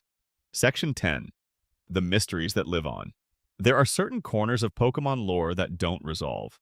That's not a failure of the franchise, that's a feature. The best mythologies always have their unanswerable questions, their blank spaces that imagination fills, better than any official answer could. Fact 80. The Lavender Town theme from Pokémon Red and Blue has accumulated one of the most elaborate mythology systems of any piece of game music. Lavender Town is the game's ghost town, the home of a Pokémon graveyard, a location with an unmistakably melancholy atmosphere. The music is simple, built from a high-pitched, slightly dissonant melody, and affects players viscerally in ways that are hard to explain. Beginning in the mid-2000s, internet communities developed an elaborate creepypasta tradition around the music, claiming it contained binaural frequencies dangerous to children, that the original Japanese version of the music had caused a wave of child suicides, that the game's data hid disturbing images. None of these claims have any factual basis. What's real is more interesting. The music works. It creates a specific emotional response: isolation, unease, the sense of being in a place that mourns. It does this through genuinely skilled compositional choices: tempo, register, the way the melody avoids resolution. The myth grew because the music earned it. Fact 81. The Pokémon Unknown, introduced in Gold and Silver, they were originally intended to have a more direct connection to Arceus and the creation mythology of the Pokémon world. Development notes from the period, and the deliberate design of their appearance in the ruins near Ecruteak City alongside the tablets describing ancient history, suggest the creators wanted Unknown to feel like a link to something older and greater than the game would show you. The connection to Arceus, who wouldn't be officially introduced until Diamond and Pearl, was apparently never fully articulated even within Game Freak's own planning, with the Unknown eventually settling into their role as curious ambient lore rather than a concrete story element. Fact 82. In Pokémon Platinum, a single NPC in Veilstone City mentions seeing a giant pink Pokémon flying in the sky. But there's no event attached to this description. There's no encounter that corresponds to it. No official guide has ever explained it. Researchers have interpreted it as a reference to either Mew or Cresselia, as a placeholder for an event that was cut, or as deliberate ambient mystery. A line of dialogue designed to make the world feel larger than the game shows you, to suggest that things happen off-screen, that the player's journey doesn't intersect with. The NPC has been there since 2008. No explanation has come. It remains a ghost in the world, a sentence with no referent. Fact 83. The Pokémon Gold and Silver games introduced the first real-time clock in any Pokémon game, a system that tracked the actual time of day and changed the game world accordingly. Morning, afternoon, and evening brought different Pokémon encounters. a different NPC dialogue, different ambient details in towns and routes. This was so technically ambitious for a Game Boy Color title that Nintendo nearly decided not to include it, worried that the memory demands of storing multiple color palette dye for every map would exceed what the hardware could handle. The team found a way to compress the data and kept the feature. The real-time clock in gold and silver directly influenced the design philosophy that would eventually produce games like Animal Crossing. Games built around the idea that the game world continues to exist whether you're playing or not, that time in the game and time in your life run together. Fact 84. The Pokémon game for the Wii U, which was anticipated by fans for years and never came, remained a subject of speculation throughout that console's lifespan. So Pokémon games have historically appeared on every Nintendo handheld, but never on the home consoles. They've always been experiences tied to mobility, to carrying the game with you, to the possibility of trading and battling with people you encounter. The Switch changed this in 2017 by being both a home console and a handheld simultaneously. And with it came the promise that the main series games would eventually arrive on the biggest screen. Let's Go Pikachu and Let's Go Eevee launched in 2018. Sword and Shield followed in 2019. The Wii U gap, an entire console generation without a mainline Pokémon game, remains a notable absence in the timeline. Fact 84. The Pokémon game for the Wii U, which was anticipated by fans for years and never came, remained a subject of speculation throughout that console's lifespan. So Pokémon games have historically appeared on every Nintendo handheld, but never on the home consoles. They've always been experiences tied to mobility, to carrying the game with you, to the possibility of trading and battling with people you encounter. The Switch changed this in 2017 by being both a home console and a handheld simultaneously, and with it came the promise that the main series games would eventually arrive on the biggest screen. Let's Go Pikachu and Let's Go Eevee launched in 2018. Sword and Shield followed in 2019. The Wii U gap, an entire console generation without a mainline Pokémon game, remains a notable absence in the timeline. Fact 84b. The Pokémon Go phenomenon of summer, 2016 was, by any objective measure, extraordinary. The game reached 100 million downloads in its first month, but it became one of the fastest downloaded apps in history. For several weeks in July 2016, Central Park in New York City and Millennium Park in Chicago were full of people at midnight. Heads down, walking together, strangers formed temporary communities around rare spawns. A game that asked you to go outside and move through physical space achieved, briefly and unexpectedly, what no health campaign or urban design initiative had managed. It made going outside feel urgently worthwhile. The surge faded. The communities thinned. But the design question that Pokémon Go answered in those weeks, can a digital game change how people experience their physical environment, never quite went away. Fact 84c. The internal clock in Pokémon Ruby and Sapphire ran on a battery inside the game cartridge. When that battery died, the real-time features of the game, berry growing, certain events tied to specific days, stopped working permanently. There was no way to replace the battery through normal means. Many cartridges from the mid-2000s have dead batteries now, their real-time features frozen in whatever state they were in when the battery expired. The berry patches in those games have been bare for years. Players who tried to grow berries in them found nothing, not understanding why. The problem became widespread enough that later games introduced workarounds to prevent battery death from disabling core mechanics. But many original Ruby and Sapphire cartridges are still running without their clocks. Their seasons permanently stopped. Fact 84d. The Pokémon franchise's approach to player character ages has remained remarkably consistent since 1996. While the protagonists of the main series games are almost universally around 10 years old, and they are sent out into a world full of dangerous creatures, criminal organizations, and apocalyptic threats with a starting Pokémon and a wave from their mother. This has always been treated as normal. The fictional logic has something to say about it. The world of Pokémon is one where the presence of creatures with supernatural abilities has created a culture structured around training them, and within that culture, 10 is the socially appropriate starting age. The real-world logic might be that the franchise's target demographic identifies with 10-year-olds, and the games are designed to give those players a power fantasy. To be small and be given an enormous world and be told that you are exactly the right age for all of it. Fact 84E. In Pokemon Diamond and Pearl, the Pokemon known as Arceus is described in its Pokédex entry as having shaped the universe with its 1,000 arms. Its in-game model has 492 visible plates on its body, the same number as the Pokémon available at that point in the franchise's history, one for each creature it oversees. This detail is not announced anywhere in the games.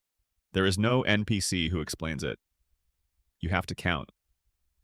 Someone at Game Freak put that detail into the model, knowing that essentially no one would ever count the plates in normal gameplay, and that the few people who did would experience a very specific kind of delight. The franchise is full of moments like this, full of things planted for the 1 in 10,000 players who will look carefully enough to find them. Fact 84F. The Pokemon franchise has, across its history, depicted what is essentially slavery so consistently and so cheerfully that the few games which interrogate this, principally Black and White, feel almost radical by contrast. Team Plasma's argument is stripped of its villain framing, simply a direct statement of what the games have always been about. You catch wild creatures, put them in containers, force them to fight for you, and call this friendship. N's counter-argument, that Pokemon were meant to be free, that the bond trainers believe they have, is a kind of false consciousness, is never refuted on its own terms. The game defeats Team Plasma, but never quite answers N. The franchise continued as before. The question was raised and set aside, politely and thoroughly, by a game that sold tens of millions of copies and is remembered as the most ambitious narrative entry in the series. Fact 84G. The Pokémon game. Pokémon Legends. Arceus, released in 2022, changed the formula of the franchise in ways that were genuinely structural rather than cosmetic. For the first time in a mainline game, the world felt like an actual wilderness. Pokémon moved through it independently, fled or attacked based on their own behavior, and could be studied from a distance before being engageed. The crafting system, the research tasks, the sense of being an outsider entering a world that didn't particularly need you, all of it was different in texture from the games that came before. It suggested that Game Freak, after 25 years, was willing to rebuild some of the foundations. The next full title release, Scarlet and Violet, took the open-world idea even further, producing the franchise's first fully explorable non-linear region. Whether these represented a new direction or an experiment, only subsequent releases will clarify. Fact 85. In Pokémon Sun and Moon, if you walk behind the counter at a Pokémon Center, the healing facilities found throughout every game, the NPCs behind the counter have unique dialogue scolding you for being in a restricted area. This text is extremely rarely seen because almost no player thinks to try walking into the clearly off-limits space behind the counter. It's there. The developers wrote it. Someone, at some point during development, thought, what if a player walks behind the Pokémon Center counter? And then that someone wrote 3 lines of gentle reprimand for the scenario. While the games are full of moments like this, full of responses to things that almost never happen, full of invisible labor done against the vanishingly small chance that a player will be curious enough to notice. Fact 86. The Pokémon franchise's longevity is sometimes attributed to its commercial success, to Nintendo's marketing, to the power of nostalgia. These are real factors. But there's something else that's harder to quantify. The franchise has consistently protected the feeling that made the original games work. The feeling of discovery. The feeling that there is always something else to find. The hidden details, the cut content, the theoretical connections, the dark Pokédex entries that the games never comment on? These aren't accidental. But they're an extension of a design philosophy that Satoshi Tajiri articulated in the earliest interviews. The goal was to recreate the feeling of lifting a rock by a stream and finding something you weren't expecting underneath. The franchise is 30 years old. It spans more than 1,000 Pokémon across over a dozen generations of games. An anime that ran for 25 years with a single protagonist, a trading card game that has produced over 75 billion cards. It has movies and manga and theme parks and clothes and food and stuffed animals and 100 other categories of thing. And at the center of all of it, barely visible beneath the commercial layer, is still that original feeling. A boy and a Game Boy and the mystery of what's over the next hill. Fact 87. Fact. By the Pokédex original concept as a hand-drawn personal notebook is still present in the franchise if you know where to look. The way players are encouraged to form personal attachments, to nickname their Pokémon, to remember specific encounters, the Weedle that gave you trouble at the beginning, the Gengar you caught at 2 in the morning, the Eevee you've been holding on to since the 4th gym. All of this is notebook behavior. It's the child naturalist making observations, categorizing, noting which ones are special and why. The technology changed. The digital replaced the analog. But the instinct that created the franchise never did. Fact 88. The Pokémon franchise has run parallel story threads across its various media that occasionally converge in unexpected ways. The manga Pokémon Adventures, often called Poké is considered by many to be the most faithful adaptation of the game's dark undertones. Gym leaders and rivals have genuinely lethal encounters. The world is repeatedly threatened by extinction-level events. Characters experience real harm. The anime takes the same world and makes it comfortable, consistently sunny, oriented toward friendship and growth. The card game builds a competitive ecosystem on top of the same creatures. All 3 versions of Pokémon exist simultaneously, in the same broad canon but with radically different tones. The games are the foundation. Everything else is adaptation. Each adaptation reveals something about the original that the others obscure. Fact 89. The Pokémon world has, over the course of 30 years, but gradually revealed that it contains genuinely horrifying processes that no one in the world seems troubled by. Pokémon die and come back as ghosts that haunt living creatures. Some species were formerly humans. The breeding system, when you examine it closely, involves mechanics that the franchise resolutely refuses to explain in detail. The world contains creatures capable of destroying the planet. It also contains 10-year-old children who are given these creatures and told to travel the world unsupervised. The cheerful surface of the franchise and the occasionally nightmarish implications of its world-building have coexisted for decades in a state of productive tension, each making the other more interesting. Fact 90. In Pokémon Heart Gold and Soul Silver, there's a moment that remains one of the most technically accomplished and emotionally effective in the franchise's history.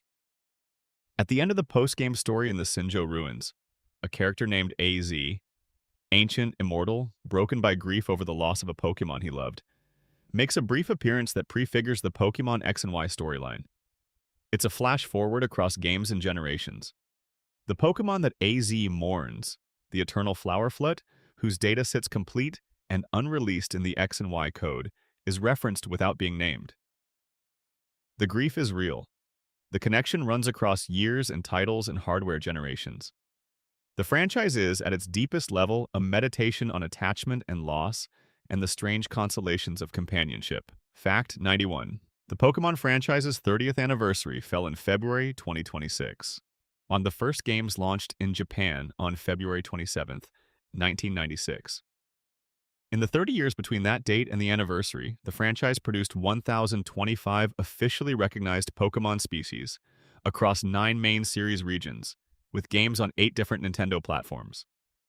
The anime ran for over 1,300 episodes with a single protagonist before passing the torch to a new character. The trading card game printed over 75 billion cards and sparked a collecting culture that has only grown more intense with time. And across all of it, the central mechanic, catch Pokémon, form bonds, trade with friends, remained essentially unchanged. Fact 92. In the original Japanese Red and Green, and in the anime, the protagonist's name is Satoshi. His rival's name is Shigeru. These names travel the world differently. In English, they become Ash and Gary. As in other languages, they become other things. But in Japan, the story that launched a franchise is named after 2 real people, the man who made it and the man who taught him. You could read the whole story of Pokémon in those 2 names. The dreamer and the mentor, the one who kept going and the one who opened the door. There's something in that about how creative work actually happens in pairs and partnerships, in collaborations that look from the outside like a single vision, but are never really that simple. Fact 93. In the Pokemon world's cosmology, as revealed gradually across Diamond and Pearl and their successors, Arceus created the universe. Dialga controls time, Palkia controls space, Giratina presides over the antimatter realm. Xerneas represents life and Yveltal represents death. Kyogre and Groudon shaped the oceans and continents. Rayquaza calmed them and still watches the sky. Groudon's shape echoes the behemoth of Jewish scripture. Kyogre echoes the Leviathan. These connections are never stated outright in the games, but they inform the design of every legendary Pokemon. The franchise didn't build a mythology. It borrowed pieces of human mythology from every available source, assembled them into something new, and put 10-year-olds at the center of it with Pokeballs and a bicycle. Fact 94. The Pokemon franchise has a relationship with grief that is more sophisticated than it usually receives credit for. The story of Marowak's mother, killed by Team Rocket and haunting Lavender Tower. The story of Cubone wearing her skull. The story of AZ keeping a Pokemon alive with a machine designed for war and losing it anyway. The story of Yamask looking at its own face and crying. The story of Mimikyu wanting to be loved and not knowing how to show its real self. The story of Butterfree flying away into an orange sky while a boy watches from shore. The franchise has been quietly telling the same story in 100 different registers. That things end. That you carry what you loved. That you keep going anyway. That sometimes keeping going is the whole of what you have to offer, and it turns out to be enough. Fact 95.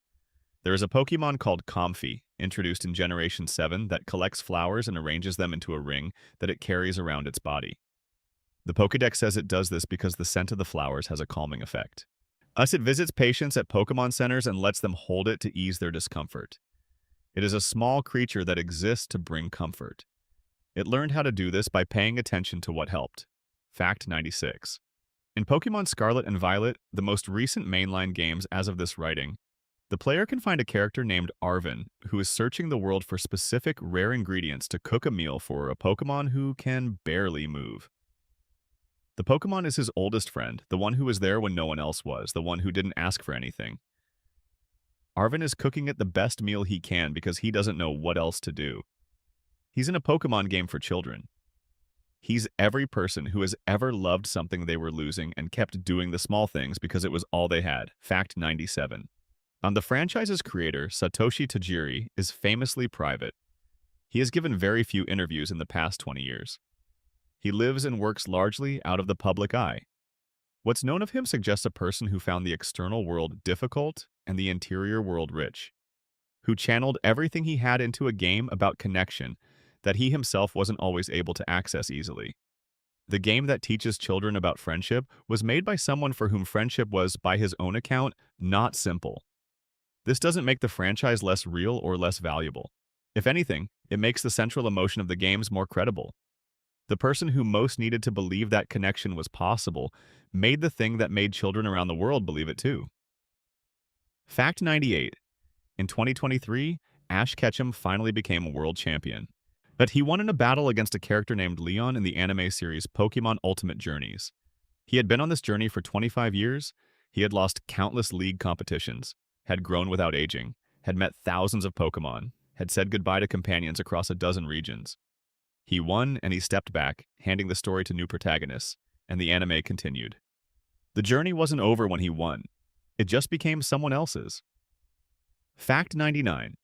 If you look at the pattern of how Pokemon games handle death, they almost never show it directly, but they surround it constantly.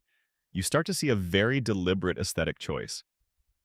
Ghost-type Pokemon are dead things. Marowak's mother is dead. The Pokemon Tower is a graveyard. Yamask was a person who died.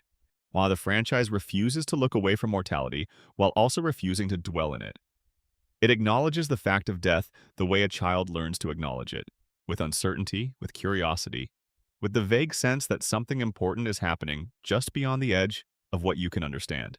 The Pokemon world is full of ghosts, and children, playing through it, learn to hold that fact lightly. Fact 100 through 160 are, in some ways, everything else. all the small things that accumulate into something larger when you sit with them long enough. The way that Clefairy appears near Mount Moon, under the light of the full moon, in an echo of the Kitsune legends that also shaped Ninetales. The way that Slowbro is the only officially confirmed Pokémon that can devolve, returning to Slowpoke if the Shelter on its tail releases it, and the franchise never quite decides whether this should be read as tragic or liberating. The way that Wailord, despite being 47 feet long and one of the largest Pokémon in the franchise, weighs only 877 pounds, making it less dense than air, technically making it a sky creature wearing the costume of a sea creature.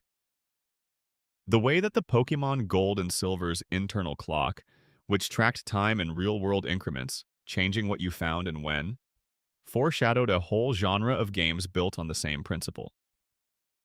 The way the Safari Zone's Pokeball throwing mechanic was designed to add chaos rather than strategy, and generations of players convinced themselves there was an optimal approach because they couldn't believe that something in a game about skill would be deliberately random. The way the franchise hid its origin story in two names, Satoshi, Shigeru, and waited for someone to notice. The way it hid its first creature in the statues that line every gym entrance, a quiet monument to beginnings. The way it hid its darkness in the Pokédex, in the clinical, matter-of-fact sentences that describe creatures dragging children to the afterlife and former humans weeping at their own faces. The way it hid its heart in the small moments. A boy standing on a shore as an orange butterfly disappears into an orange sky. A woman holding a comfy while it lends her its flowers. As an old man cooking the best meal he knows for someone who can't ask for anything. The mystery isn't in any one fact. It's in the distance between what the franchise appears to be. Bright, cheerful, commercially omnipresent, a brand on a billion pieces of merchandise, and what it actually is at its core. Which is still all the way back at the beginning. A boy watching the insects disappear and deciding to build a world where they never do. Fact 100 through 160 are, in some ways, everything else. All the small things that accumulate into something larger when you sit with them long enough. Fact 100. When Fire Red and Leaf Green were released in 2004, Ken Sugimori redrew every single original Generation 1 Pokémon from scratch. In the process, as he quietly changed the number of fingers on several Pokémon, Raticate, Golem, and Haunter went from 4 fingers to 3, while Pikachu and Mr. Mime went from 4 to 5. The reason was a request from Japanese parents. In Japan, having 4 fingers on a cartoon character can be associated with Yakuza practices, the tradition of cutting off a finger as a penalty for dishonor. And some parents found it unsettling. The redesign happened silently, without announcement. If you compare a Haunter card from the original base set to one from after 2004, you will see different hands. Fact 101. Professor Oak's Nidorino in the title screen battle sequence that opens Pokémon Red and Blue uses the cry of Nidorina. These are different Pokémon with different cries, but the wrong sound plays in the very first frames of one of the most played games in history. 28 years later, in no port or virtual release, has this been corrected? Fact 102. In the Gold and Silver beta, the player character's hometown was called Silent Hill. This appears to have been simply a placeholder name, most likely after the mountain town region it was set near, with no intended connection to the horror franchise of the same name. But the name was in the build that was shown at Space World 1997, meaning that anyone who played the demo that day was beginning their adventure in a town called Silent Hill. The name was changed to New Barktown before the final games shipped. Fact 103. The phrase "gotta catch 'em all" is not and has never been the actual premise of Pokémon. It is a marketing slogan. The games are explicitly designed around the impossibility of catching all Pokémon in a single cartridge. They are split across versions specifically so that you cannot complete the Pokédex without trading, without another person, without connection. The slogan promises individual completion. The game demands collaboration. The tension between those two things is part of what made the franchise socially generative in ways that solo completion games aren't. You couldn't do it alone. That was the point. That was always the point. Fact 104. In Pokémon Sword and Shield, unused animations were found in the game data, showing Pokémon performing behaviors that don't appear in the released game. And some showed the specific Pokémon interacting with items in the wild area in ways suggesting they could pick things up. Others showed movement patterns consistent with the following mechanic, where a Pokémon walks behind the player through the overworld. That was introduced as DLC content after the base game launched. This suggested the following mechanic had been designed and nearly ready before the base game shipped, kept as an addition rather than a launch feature. When the Isle of Armor DLC arrived in 2020, bringing following Pokémon with it, it felt to many players like the restoration of something they'd been waiting for without knowing it. Fact 105. There is a Pokémon called Absol that appears as a harbinger of disaster. Its Pokédex entries describe it as a creature that can sense incoming catastrophe and appears to warn people, who then blame it for the disasters it tried to prevent. It is, structurally, a creature that is punished for caring. Every major disaster in the region near which Absol lives has, over time, come to be blamed on Absol. The creature that tried to help becomes the symbol of the harm. It continues appearing anyway. It continues trying to warn people anyway. There is something in the design of Absol that speaks very directly to a certain experience of the world. Fact 106. The Pokémon Shedinja has a unique mechanic. It can only be hit by moves of types it is weak to. Its Wonder Guard ability makes it immune to everything else. But Shedinja's maximum hit points are exactly one. One hit that gets through, and it faints. And the lore says that Shedinja is the shed exoskeleton of a Ninjask that was left in a Pokeball when Nincada evolved. A hollow thing, a ghost in a shell, sustained by something that isn't quite life. You get it without trying for it, without asking for it. It appears in your party as a side effect of another evolution. It has one hit point. It is almost completely invincible and completely fragile at the same time. It's one of the most philosophically interesting designs in the franchise, though nobody has ever said it in quite those terms. Fact 107. In Pokémon Diamond and Pearl, the Pokémon Spiritomb is described as having been formed by binding 108 separate spirits into a single odd keystone. In Buddhist tradition, 108 is the number of earthly desires that produce suffering. The bell that rings 108 times at New Year in Japan represents the clearing of those 108 attachments. Spiritomb is literally a vessel of desire and attachment given form, trapped in a stone. To obtain it in the original Diamond and Pearl, you needed to speak with 32 other players through the Underground feature. You needed 32 separate connections, 32 moments of human contact, to release a creature that embodies the suffering of desire. There is probably a lesson in there. Fact 108. The Pokémon Mimikyu lives in a Pikachu costume it made itself because it wants to be loved the way Pikachu is loved. The Pokédex says that the costume took great effort to make and was based on a picture it found. The picture was old and the Pokémon didn't quite get the face right. The rag it wears has a faint resemblance to Pikachu, but is clearly handmade, clearly imperfect, clearly the work of a creature trying its best. It wants to be held. It wants someone to say you. I choose you. The actual form underneath the costume is described as deadly to look at. The franchise found a way to make a creature that is simultaneously heartbreaking and lethal and asked you to put it in your party. Fact 109. In the anime and in several games, when a trainer releases a Pokémon, says goodbye, says this is where we part, the Pokéball is sometimes destroyed or thrown into the sea or returned to the Pokémon.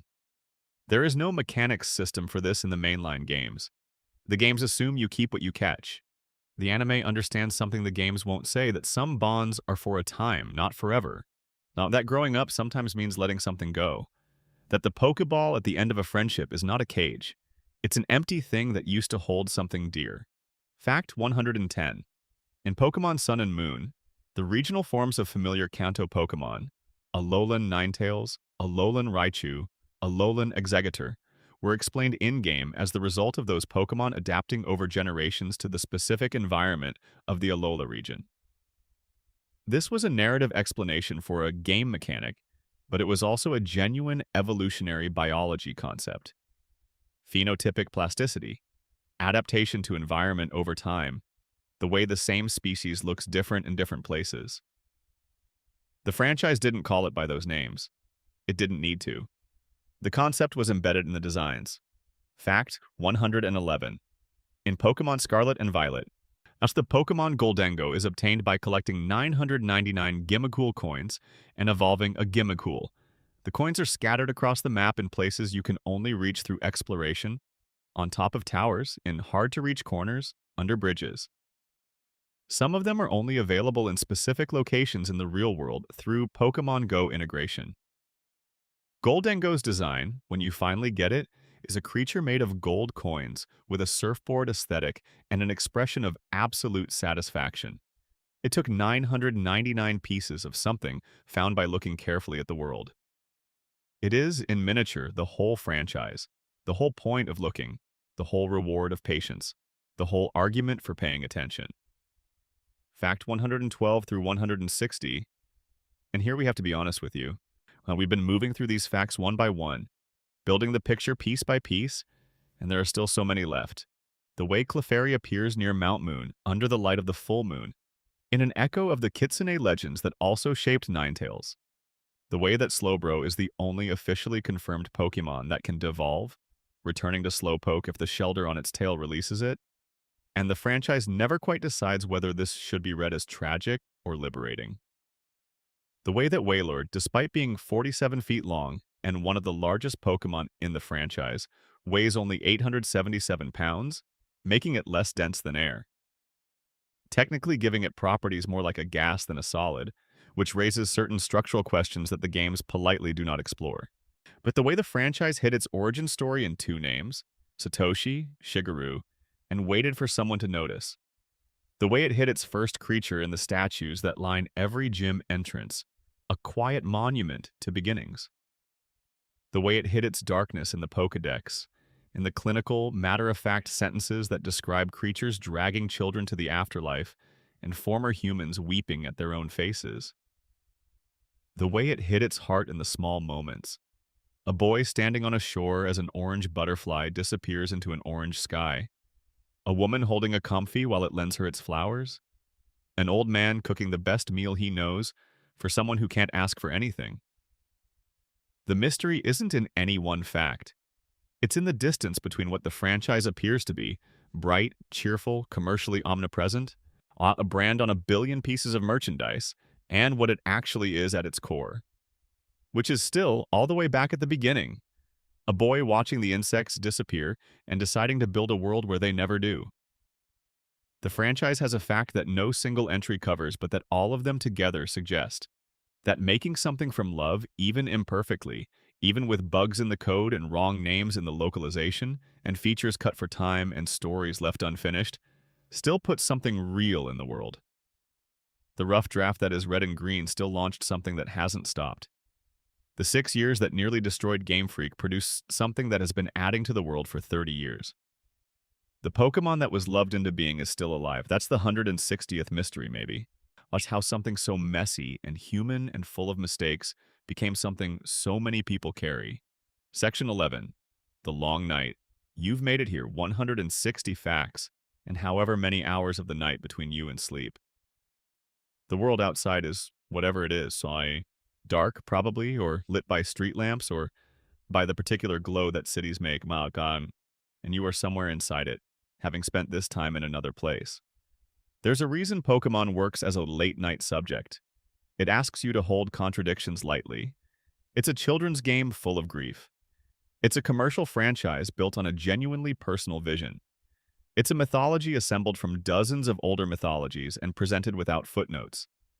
It's a game about catching things, in which the things you catch are sometimes ancient, and sometimes lonely, and sometimes carry their own dead faces with them. The things that last usually have that quality. They mean more than one thing.